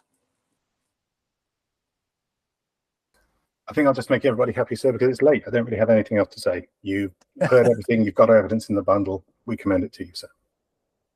Okay. Okay, I'm going to ask in order of other persons, just reflections, literally, 5 or 10 seconds. So Gary G, to start with. Gary G, you still there? Is Gary G still there, Gareth? Has he gone? It's still on my screen, Chair, but I think he's left, actually. Okay. So if we could just go to Louise now. Louise, just closing remarks, please. My closing remarks to this would be, please revoke the licence. Thank you very much. Revoke it, and let's have another discussion on a new licence at a different day, at a different time. Just revoke this one. Thank you. And Corinne? Yes, same as Louise, please. Let's have a fresh discussion on a good application for a new license, which considers the broader context, the special policy area, and all the other criteria. Okay, thank you very much, Corinne, for that. And then we've got Jonathan.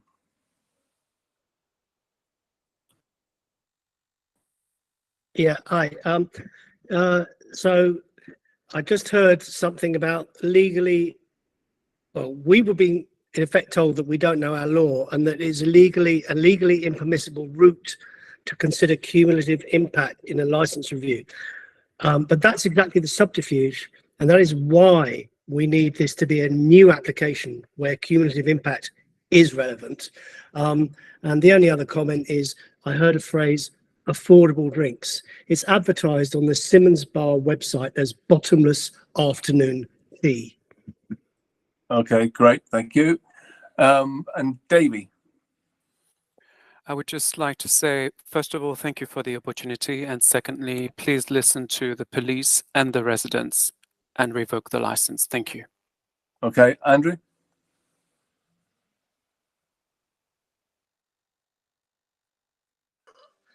Sorry, thank you. Repeat what everybody else said, and just remind everybody that Nick from Simmons did commit on this call to apply for an amendment to the license before changing the layout. Okay, great. Note that, Amanda, just in case we need it. Okay, Mr. Grant, I'm going to give Leo the final say because the police brought the review, if that's okay. I mean, not final say, but the last person to speak maybe is a better way of putting it. So, yes, final remarks, please, Mr. Grant. The real test, despite Leo's attempt to ask you to widen this, is as follows. What is the evidence that Simmons running this premises will undermine the licensing objectives? That is the test, ultimately, for this subcommittee.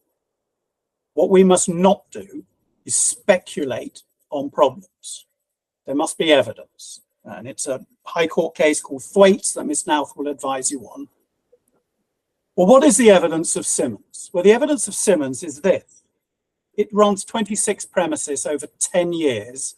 No responsible authority have ever taken them for review. It runs 2 premises, one of which is at a capacity of 380, the other is 180, within Shoreditch. Not a single complaint lodged against them by a resident, no incidents raised by licensing authority, Mr. Riviera, by the police, or by environmental health on all the grounds that have been engaged today. What do the police say? The police say that we have received a transfer application to Simmons. We have no issue with Simmons. We did not object on the crime and disorder objective to the transfer. Yet they are here today asking you to revoke on crime and disorder grounds. It is a nonsensical position the police are in. In August 2022, this licensing authority as the council agreed a consent order formally accepting that this venue run to framework hours with 1 arch as a restaurant and 39 discretionary conditions, that hit the appropriate balance. Balancing the residents' rights with the commercial rights, and indeed having a premises that people who live and work in the area wish to go to. Nothing has changed since August 2022, save that the former operator breached a SIA condition on its license, and there was a serious violent incident. But that has nothing to say to why Simmons, who are a compliant operator, cannot operate this venue in a manner that promotes the licensing objectives. The council's judgment in August 2022 was right. It hit the right balance. And nothing we've heard today undermines that. Residents were undoubtedly seriously disturbed and no doubt left scarred by the experience at Cargo. But what is also apparent is that the issues very significantly dropped when it ran as Viaduct. Until this review, there was never a murmur of reviewing the Viaduct's license. There is no residential complaints logged by any of your responsible authorities about the operating hours of these arches run to framework hours. What will happen with Simmons? Well, there's been complaint raised about, or questions raised about the happy hour. The proof of the pudding's in the eating. They run that happy hour in all of their venues, not a single responsible authority review. They run those happy hours in your 2 Shoreditch venues, Simmons, not a single problem that's resulted. The reality here is that a lot of the issues were the wider SPA issues, and I've addressed you on the law on that already. What you may think is really required is this: to recognise the historic problems of residents when the venue was run as SPG, to recognise that Simmons is a completely different kettle of fish, and has proven it to be so. And what's required is proper engagement prior to Simmons opening. And that can be achieved, as Nick Campbell has offered, as follows: to add a condition on the license requiring whether quarterly resident meetings or biannually, including the first meeting to take place before the premises opens for licensable activities. Nick is an extremely professional and responsive individual. He wants to listen to residents. He's read all the history. In fact, he's even watched some of the earlier review hearings when it was Cargo. He wants to speak with them. He wants to engage. So the way forward is to attach that engagement condition to allow this framework hours premises to continue, but under Simmons's supervision and operation, and not to strangle this whole operation at birth before it's been shown to prove itself, which it can, because it has already in Old Street and Curtain Road. So that is the appropriate and proportionate response on the special facts of this case.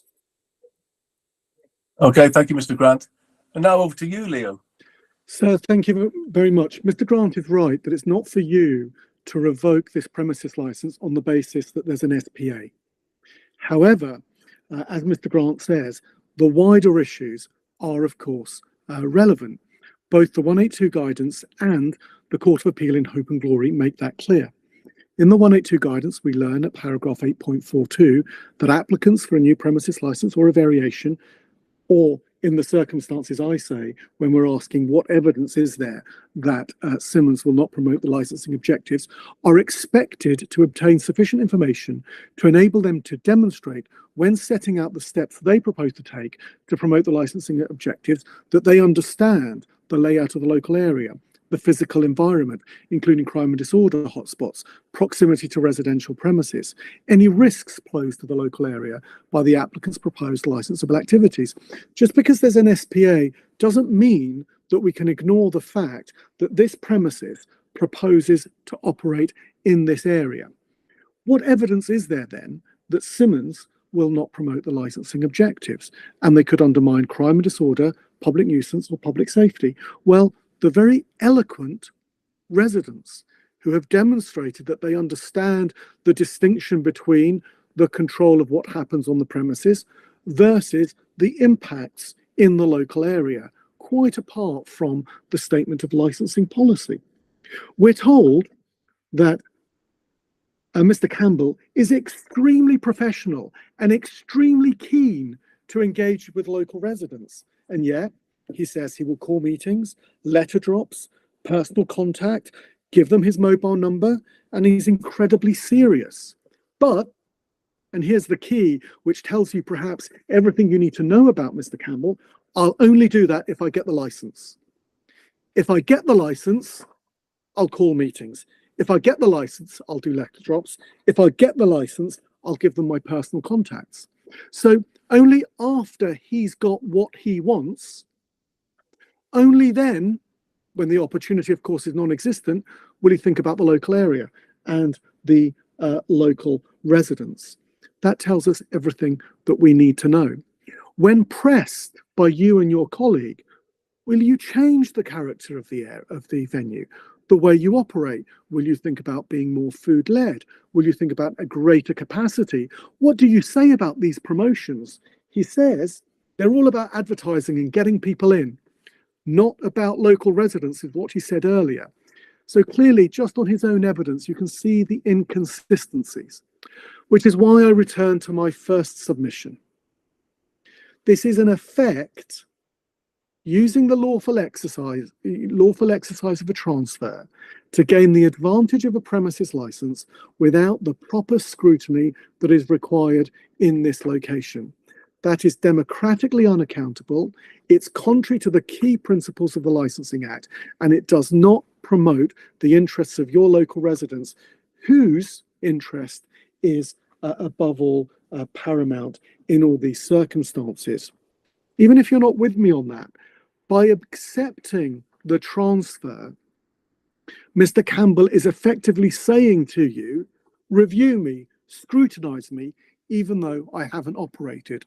And even though he hasn't operated, by his own admission, for example, when it comes to what he takes as extremely serious of engaging with the local community, he's just failed to do so, despite having the addresses and the contact details of residents associations, residents in the local area. So, sir, I repeat the application of the police and commend it to you. The only appropriate and proportionate course of action against this license holder, which is Simmons Bar, and in fact, in the alternative SPG, is to revoke the premises license. So thank you very much, and everyone, for your patience and the very sort of careful and informed way that we've been able to adduce all the evidence, particularly from the key participants, those of the local community which the police serve and indeed you, sir, as the licensing authority, serve. Thank you very much. Okay, thank you very much, Leo, for that. And then just to members, any points of final clarifications you want to make, just nod your head or whatever. Fine. Great. So we've reached the end of the meeting. Thank you, everyone, for your patience. Thank you, everyone, for your contributions. Now we have to stay on and try and decipher all of this stuff and come up with a fair decision for everyone. So thank you very much, everyone. So if I could just ask all of you to leave, and then the members will stay behind. Thank you very much indeed, and have a good evening. Thank you, everybody. Councillor, can I just clarify whether you'll be